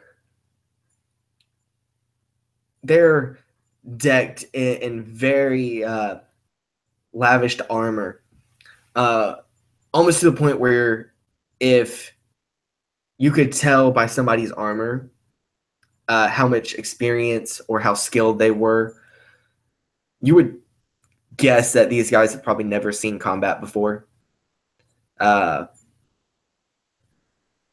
You would also know that you can't always judge a book by its cover, and that just because they have very shiny and nice armor doesn't mean that they have no skill. But there's not a dent in any of this armor. There's not any scuff marks. So just by the armor, at least the armor has never seen combat. And the king kind of clasps his hands together as he sits down in his throne and raises them to his lips. Yes, Grace mentioned something that you had to speak to me about, and it is slightly troubling. What caused that devastation where you were found? There was a knight clad in black armor, surrounded by petty criminals. For reasons unknown to us, he attacked the town and slayed its citizens. We tried to stop him, but he was far too strong for even our muscle-bound associates. I believe his name was, she looks to Perun. You said it was Dugar? Yeah, I'm on the left side. I kind of walked up to the edge of the line, a little too close to the throne, but I really haven't even looked around, and you just hear me say over my shoulder, Dugar. King, Your Majesty, have you heard of this Dugar before? And his eyes kind of grow wide. And he says, no, you must be mistaken. May I understand this is a bit unusual. If you must, one of your guards may grab me by the arm. May I show you his image? And he looks a little bit confused. And one of the guards actually does step closer to you, and the king just kind of raises a hand to stop him. And he says, it's okay. And he just gestures, approach. She takes one step forward. This is nothing more than the appearance he gave to us. And you see her lift a hand up to her maw. And as she blows wind on her claws, you see the black fur on her body kind of fade and blur before reshaping itself in the appearance of the Black Knights, her body looking far more intimidating and scary than she had previously looked. I'm not sure how big the Black Knight was.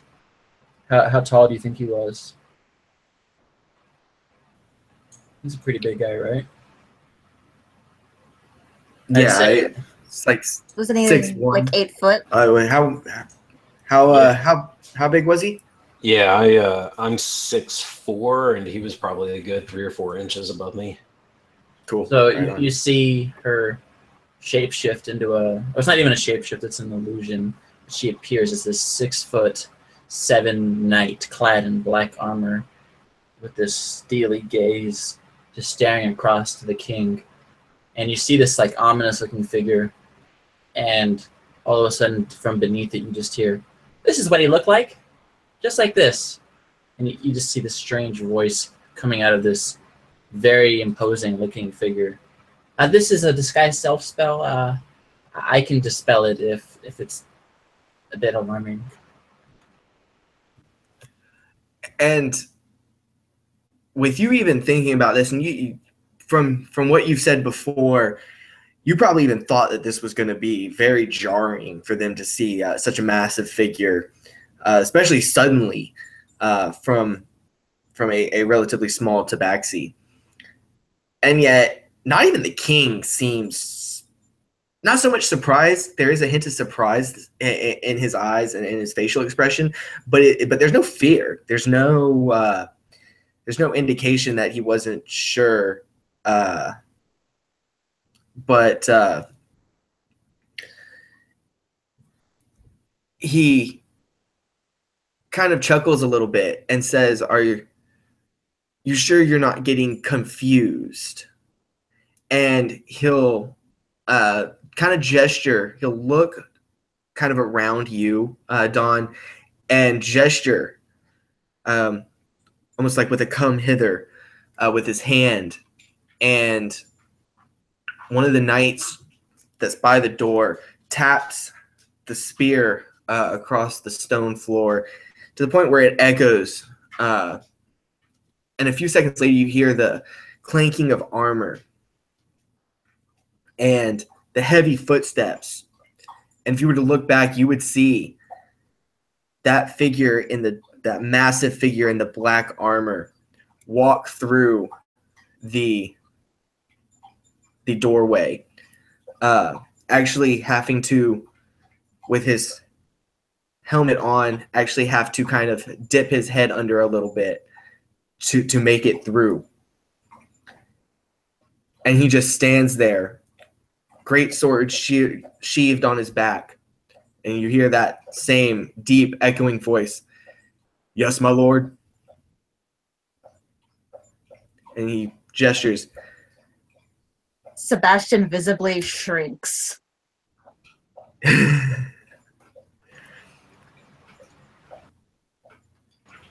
And he says, "Oh, go for it." Don looks back at him and then looks to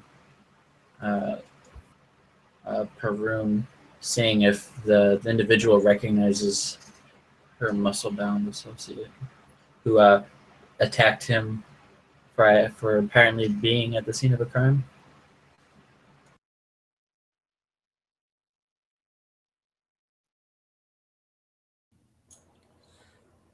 As Perun is kind of turned around and seen this coming through the door, he doesn't seem phased as the armored individual approach. You notice Perun takes a step or two towards the throne, and looking directly at the king, he was, more importantly, you let her freely cast her arcane magic, knowing not what it was. Who here is your protection? And he kind of glances at you and says that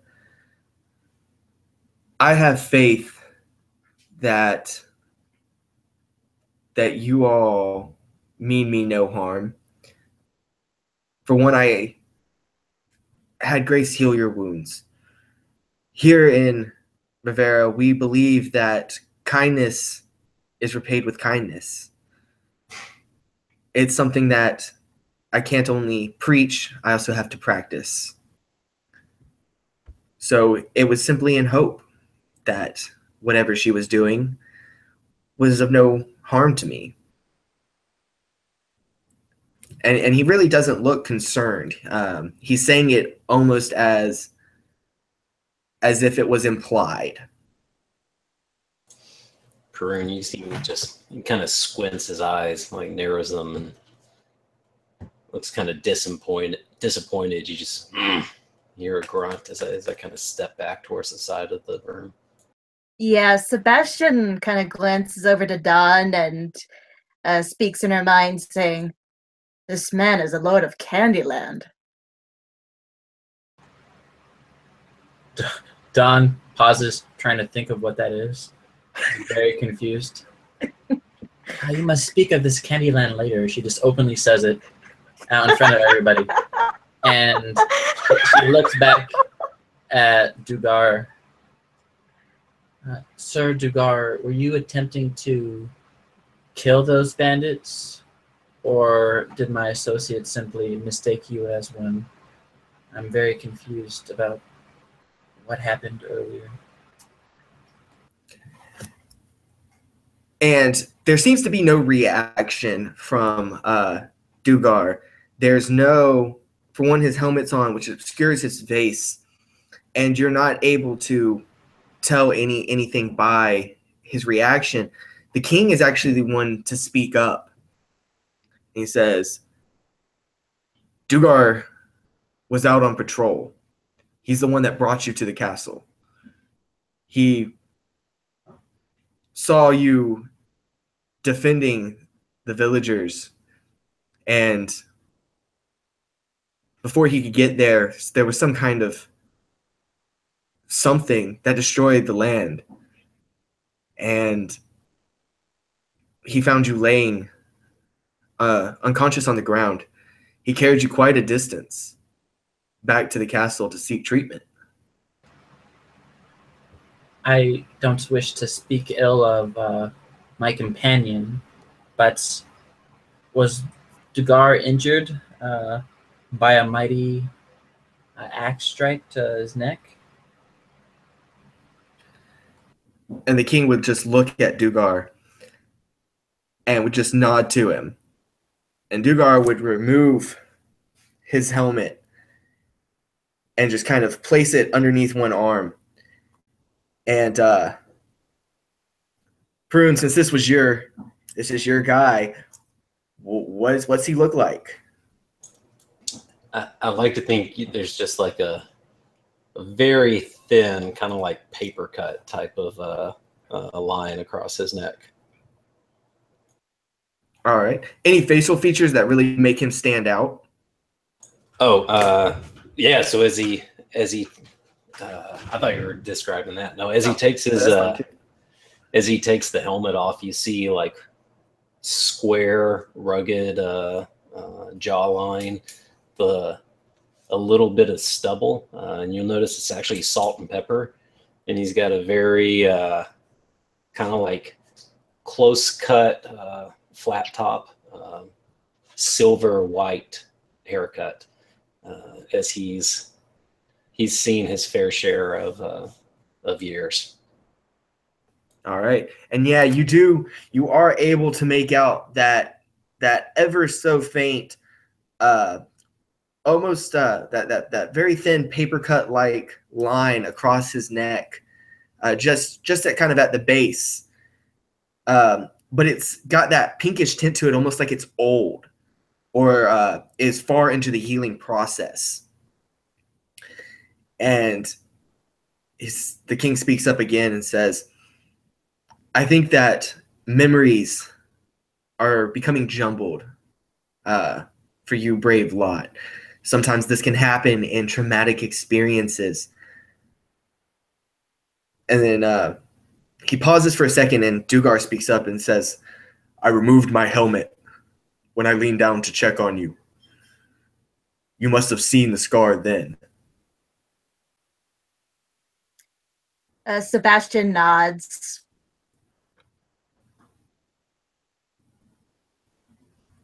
Yeah. Agreeing with this. Yeah. And he telepathically tells everyone else, just agree. Just agree. As she's nodding, Perun nods. He goes, that does sound right. I think I remember. And the king just kind of waves his hand off, and Dugar bows and starts to exit the room. And you hear that very heavy footsteps and clanking of armor as he leaves. And they shut the doors behind him. And there's this pause that's almost like a deafening silence, because now nobody in this room is moving. None of the knights, at least. And the king is sitting there, kind of leaning on one elbow on his throne, almost like he's contemplating something. And he says, you lot seem to be very capable and very strong. I could use people like you.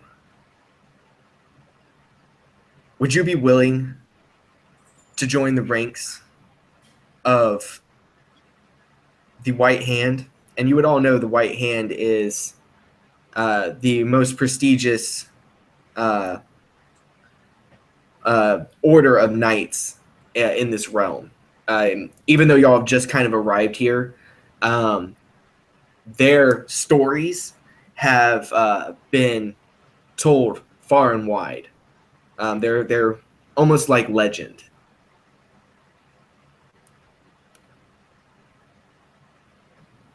That seems to be quite the honor to bestow upon 3 strangers, but I will accept it, at least in the interim.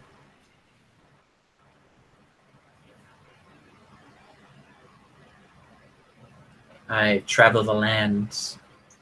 If your kingdom is as large as I am led to believe, there are many places upon it that I wish to seek and perhaps protect.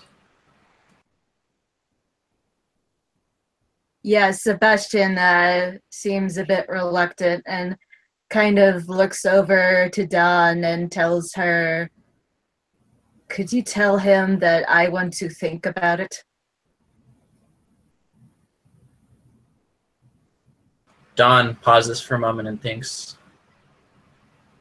my associate Sebastian the Warlock, he injured his throat earlier, but he said that he would be honored to assist you. Sebastian is just like throws his hands up in the air, visibly just shaking his head, and he goes to speak. And he walks forward tentatively just so the king can hear him. And he's got his hands up like he's not going to do anything. He's like, my lord, I need time to think on such a decision. I am quite strange to these lands, and I am still recovering from wounds.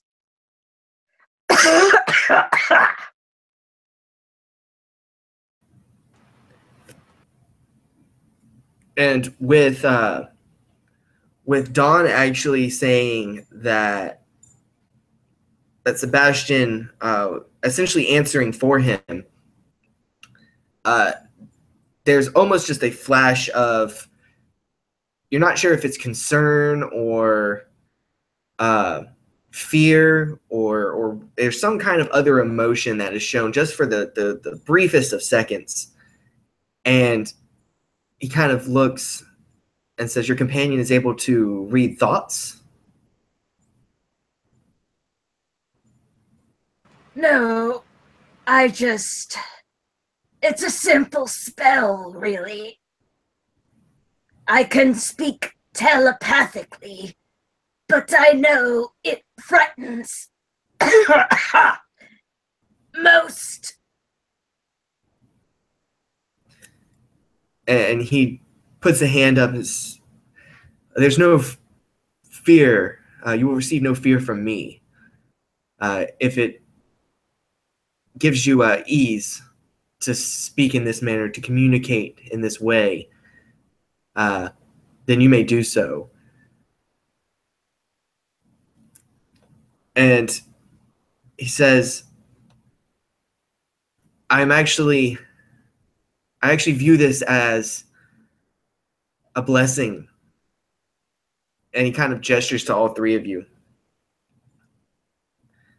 You put your lives on the line, as stated by Dugar, to save a village that was not your own, in a land that was not your own.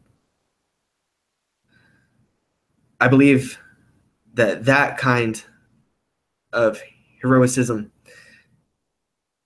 is far and few between, and that you can be trusted to do what is right.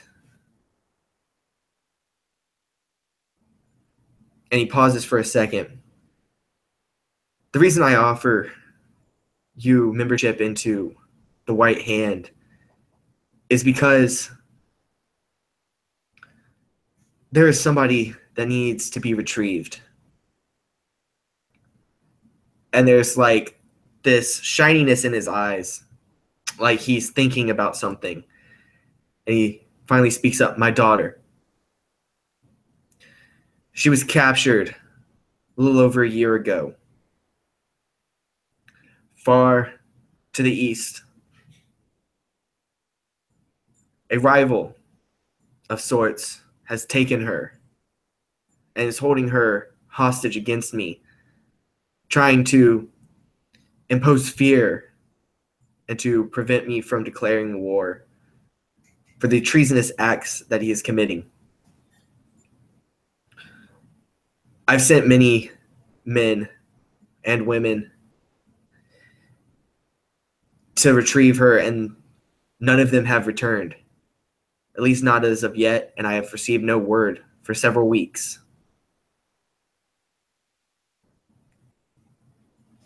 If you all would be willing, I would be forever in your debt if you would take this upon yourselves to retrieve my daughter and bring her back to me. You would be compensated greatly, and your names would go down in history as the greatest warriors the White Hand has ever seen.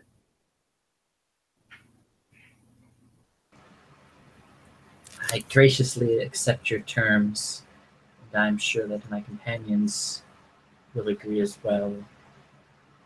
And she kind of looks over to the warlock and glares at him.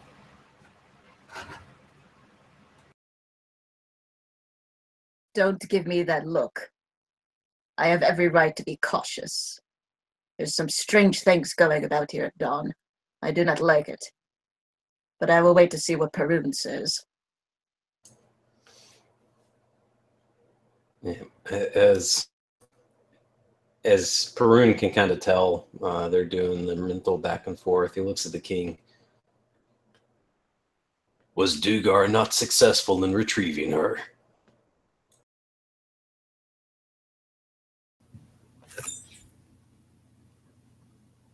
Dugar is not, should we say, tactical in some of the things he does, barbaric even.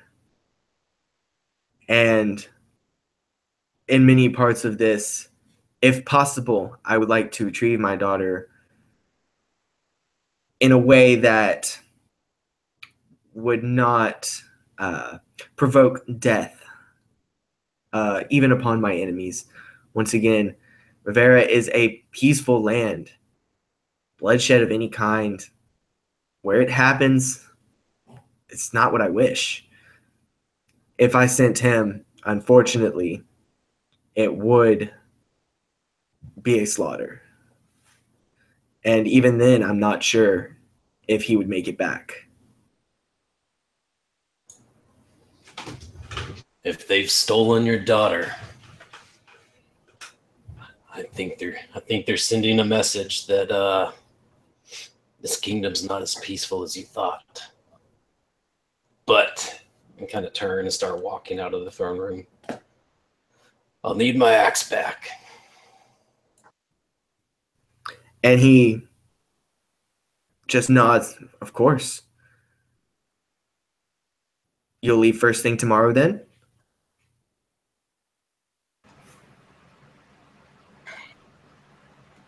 The warlock speaks in the king's mind, saying, "My lord, my name is Sebastian. I'm the warlock. Hello. So, what motivates this man? And could you possibly hook us up with some health potions?" And he gets that wide-eyed look that most people do whenever you first speak into their minds and they're not used to it, and then glances over at you, seemingly remembering that is what you said you do. And he just nods and says, "We will supply you with everything that we can to make sure that your mission is successful." And this individual, as I said, he is a type of rival. The bastard son of my father, when he was king, my half-brother believes that he is more fit to sit on the throne, and at one point served as an advisor. But it seems that he had slowly begun to turn some of the guards and some of my ministry against me, and then tried to overthrow the kingdom some many years ago. Thanks to good men like Dugar, they were unsuccessful, and they were driven far, far away. And I believe that he believes by taking my daughter, his niece, that he will somehow weaken my resolve and that I will be forced to turn over the kingdom and will not resort, even in harsh times, to warfare. My father was a firm believer that the strong survive. I don't wish to be my father. My brother, or half-brother, does. He wishes to be greater than him, and thus will do anything to gain power. Your Majesty, may we ask for the name of this brother?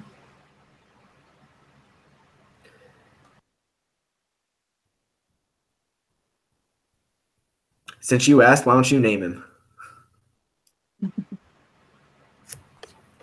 Well, I'm very familiar with the naming conventions of this foreign land, but in character, this character's name is You said he's a king, right, of another neighboring country, or? Essentially, he is. He is basically a king. He's taken over this other country that's right on the border. I see. I believe his name was Caesar. I like that. All right, Caesar. And so the king replies that his name is Caesar, but he would have you call him the Almighty, as if this title gives him some divine strength and gives him a right to rule.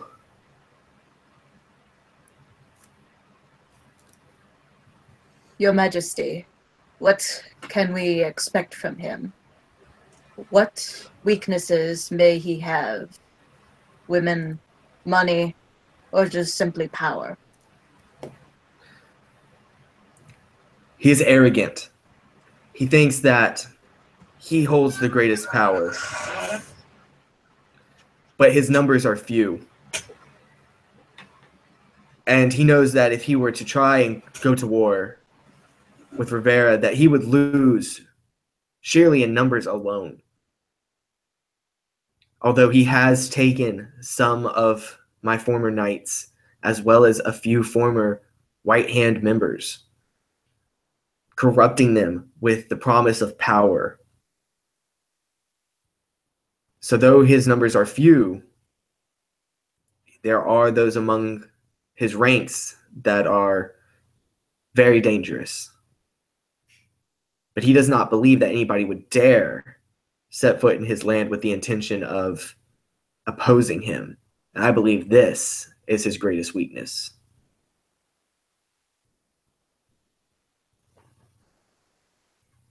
And how was your daughter kidnapped? What's her name? What does she look like? My daughter, Sophia, was taken, honestly, by unknown means. She was in her chambers. The maid put her to bed, and then when the chambermaid returned, the next morning she was gone. The only thing indicating that it was possibly my half brother that took her, and he's almost like he's remembering and slightly getting choked up about it. A lock of her hair was left on the bedside table with a dagger. And this dagger was one that Zazar, I guess you could say, treasures in a way. It was something that he wouldn't just leave unless it was to send a message. And how does your daughter feel about her uncle? She's really never known him. He left, as I said, many years ago when she was very young. Any memory she would have of him is simply as an advisor.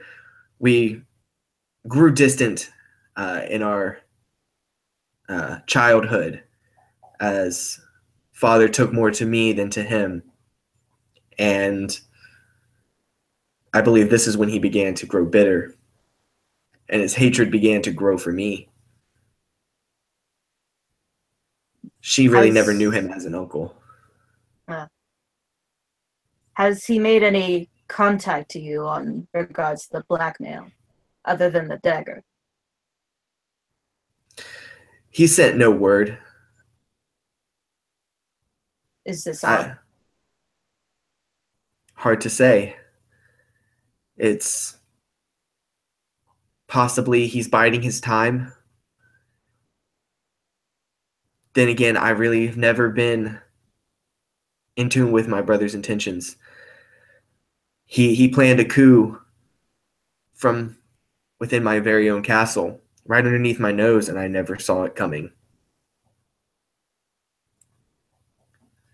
He's very sneaky, dastardly sly. He's not one himself to be taken lightly.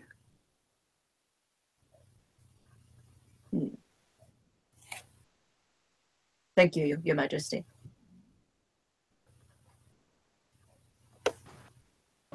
One last thing, Your Majesty, I must ask.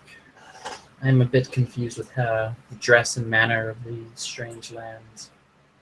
If we are to function as a member of this White Hand, are we supposed to paint our hands or wear gloves? I'm very unfamiliar with this term. And the king would kind of chuckle and start shaking his head, and there is a ritual, you could say, but please don't concern yourself with it at this point.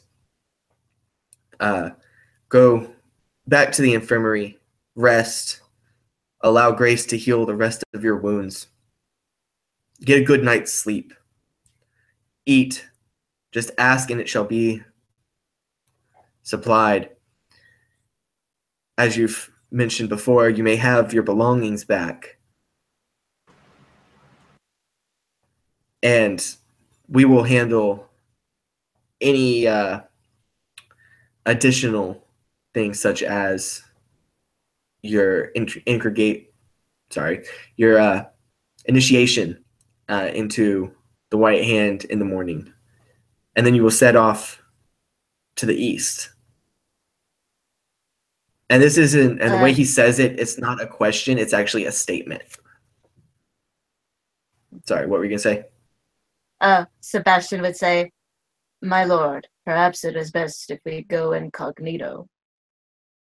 If he sees your sigil on us, he might shoot us on sight." And he just kind of waves his hand and then does his fingers another kind of come hither. And one of the knights steps out from the wall and kind of makes his way over to the center. And he has a gauntleted hand or a gauntleted glove on. And he raises his hand up. And for a second, it just looks like he's just holding it there.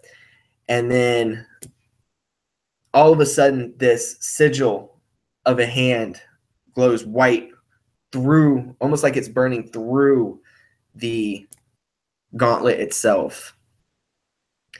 And then it slowly dissipates. And he says, "The mark is only visible when the bearer wishes it to be.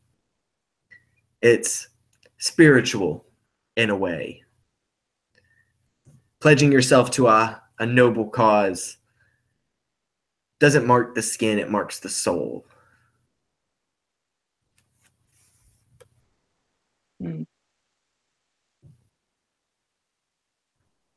Again, I need time to think about it. I do not make decisions so lightly. And he just nods, and of course, as I said, return to the infirmary and tend to your wounds. Think about it there, and hopefully you will be swayed to take on this task and help me. As I have said, you will be compensated greatly and will go down in history as some of the most powerful warriors Rivera has ever seen. In Perun's mind, he hears Sebastian say, "If we survive."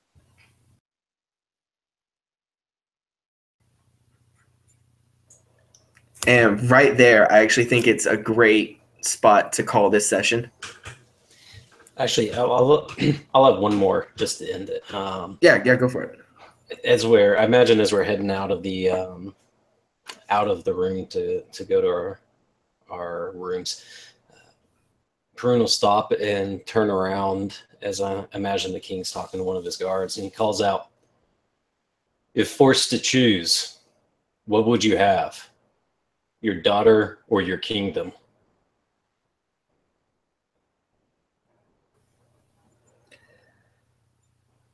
The king, you're offering him a very difficult moral choice between obligation, duty, birthright,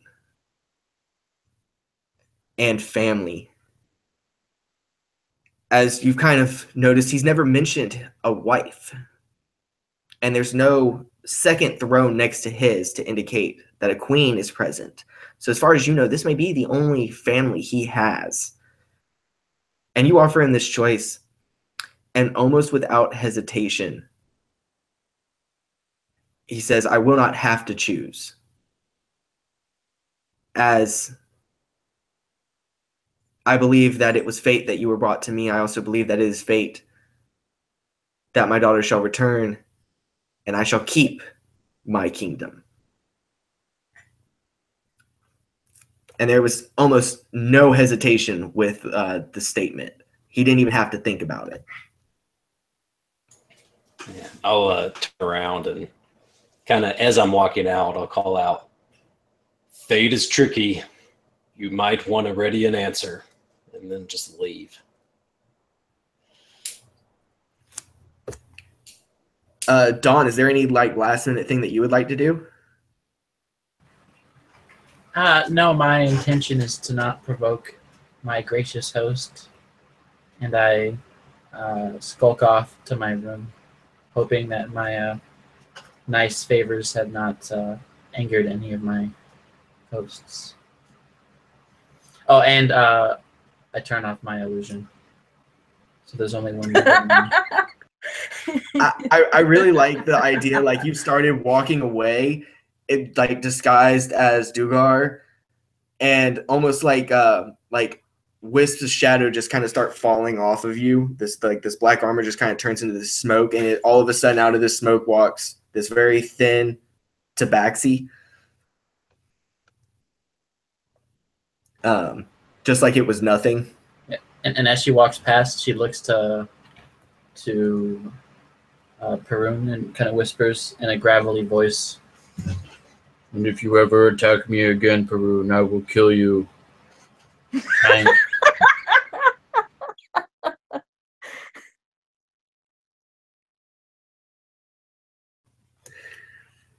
All right, and the doors close behind you, and the scene kind of fades to black.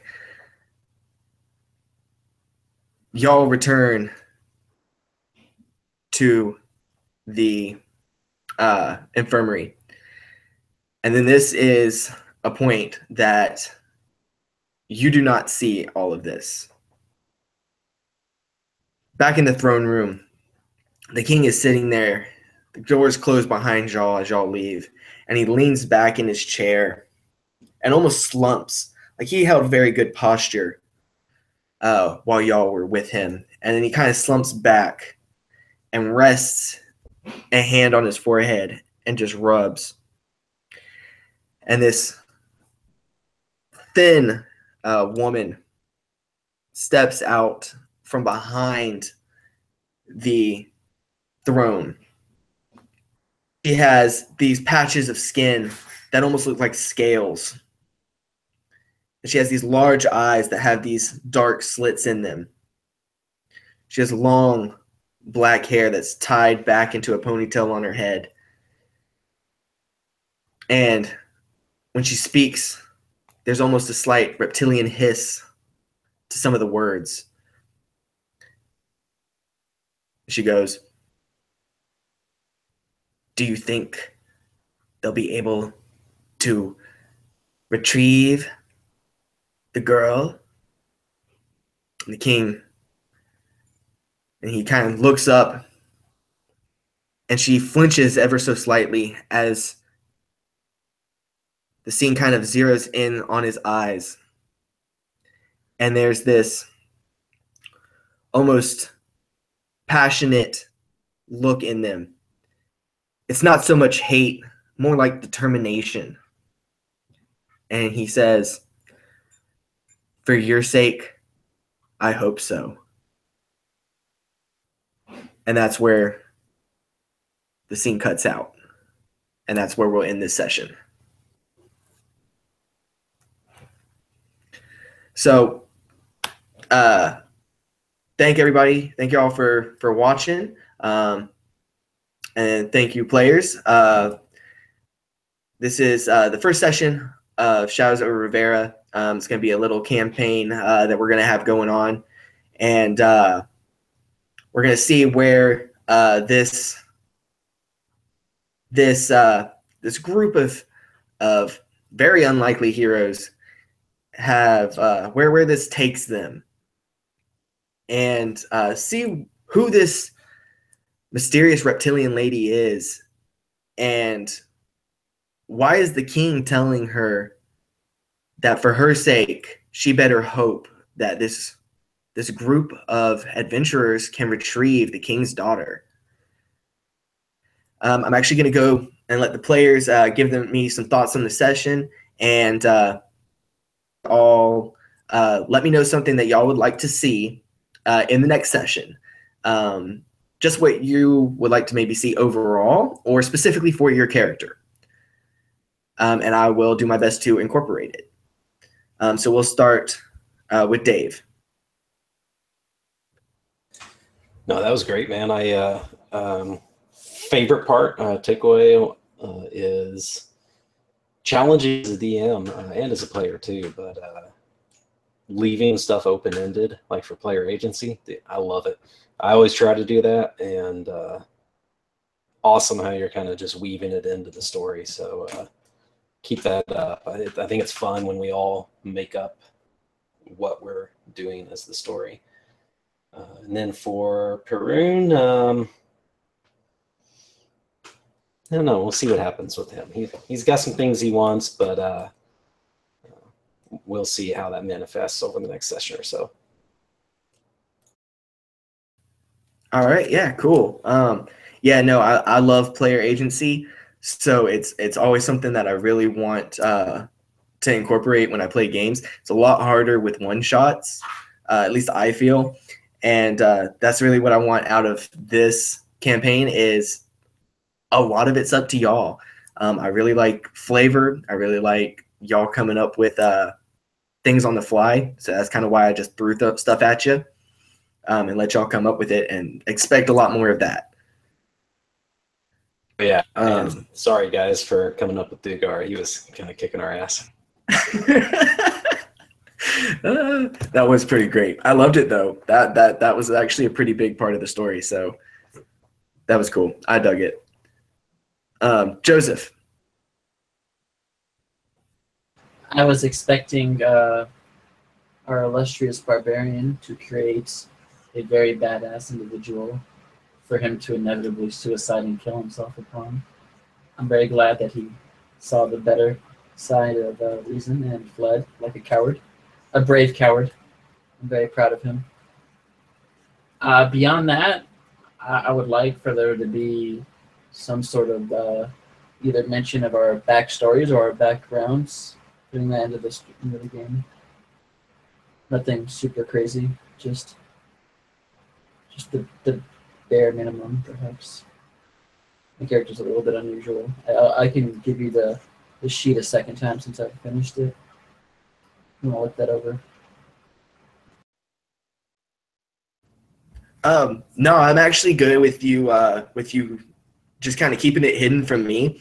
I love improv, so that's probably one of the funnest aspects for me as a DM, or really a GM in general, playing any kind of game. I love improv, so I will try and explore y'all's backstories bit by bit. I kind of did that a little bit with Sebastian, bringing up one memory and then having NPC created off of that. And I'm going to try and do that throughout, start bringing little bits and pieces, maybe so that everything's not revealed all at one time. Kind of give essentially viewers incentive to continue watching to learn more about the characters. But I will definitely try next session to integrate a little bit more where we can get some info on all of y'all. I'll definitely do that for you. Yeah, I was just gonna give you one little snippet in a private message. Nothing super crazy. Okay, yeah, no problem, man. And Emily, and last but not least. Yeah, that was definitely pretty interesting. I haven't started at a level 1 in character in a while. But yeah, I definitely agree with the rest of the guys, and it was kind of cool to explore Sebastian's background. And I was thinking, oh, are we gonna start where he got his throat cut? And I thought, no, let's go back further to kind of where it started with him, just kind of the little beginning bits. And I like that. I like the weaving of bits and pieces here and there, and I like the character development of where we come across a village and we feel like we should be the heroes, we should be saving the day. And Sebastian in particular would be like hearing all these stories like, oh yeah, we should save the day, we're adventurers and they're just brigands or whatever, we can do this. And Sebastian's like, nope, I need to be more suspicious with this world. Nobody's gonna care if a tiefling dies. But yeah, I feel like I'm slipping into character real well. I totally would have jumped into a burning building to save you if you were knocked out. I wouldn't roll deception. I'm totally not rolling deception. I would jump into a burning building to hide because I have fire resistance. That's actually a really interesting concept. I have fire resistance. I'm going to hide in the burning building. Yeah. That was a good point, though. I kind of love it, man. We started off on kind of something tropey, like a new party. We go in to fight these brigands, and then just did the exact opposite. We realized we're getting our asses kicked, and instead of us being brought together by winning, we just got destroyed and wake up in an infirmary. I like that twist. Yeah. Yeah, that was really just made possible by y'all's decisions. Specifically, Perun deciding to just walk away at I'm gonna call him the Dark Knight for right now, because the helmet never technically was removed, so you don't know if it was Dugar or not. He has the same armor on. I will say that, and he did have that slight scar on his throat, but you never saw his actual face, so you never know. It could be him, it could not be. It could be his evil twin. This is very true. It's my twin brother. Remember, the dungeon master said he was going to lie to us. Don't trust him ever. No. Little does he know I'm not a tabaxi at all. It actually was the knights, and I shifted into the tabaxi. Yes. The tabaxi is actually dead and buried right now. Make a note of that. So yeah. Final my trap. Yeah, final session. By the way, Dawn, you're really Dugar, and so I'm happy with Sebastian during that little memory dream flashback of you taking it further back and actually exploring like some childhood issues and dealing with all of that, because that really, I think, makes it makes you feel bad for her, or for him. Yeah. It makes you feel bad for him, and I really like that. It makes it kind of easy, I guess, to simply say pick on him, like me just throwing in the tidbit about you know what an infirmary looks like. You've been beat up before, so Now, what would you like to see possibly in the next session? Either in general or specifically for Sebastian. I would definitely like to see more, and I don't know. I just want to proceed and kind of just see where this goes for him, and see if he can find trust in other people. And Right on. if the King of Candyland actually shows his real face. King of Candyland. I heard he's really good at racing. No.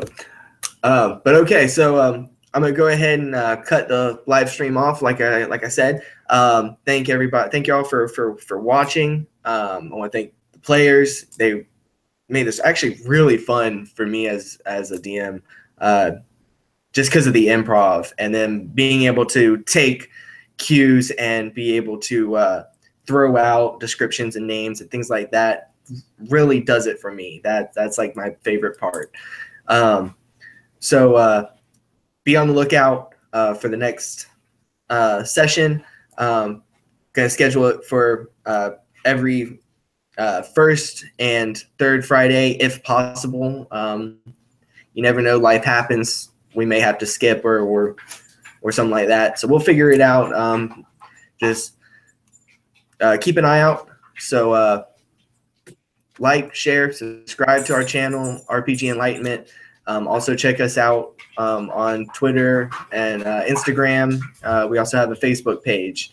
We're starting to get it up and rolling. We got some great content coming out. And may you always seek enlightenment. Later, guys.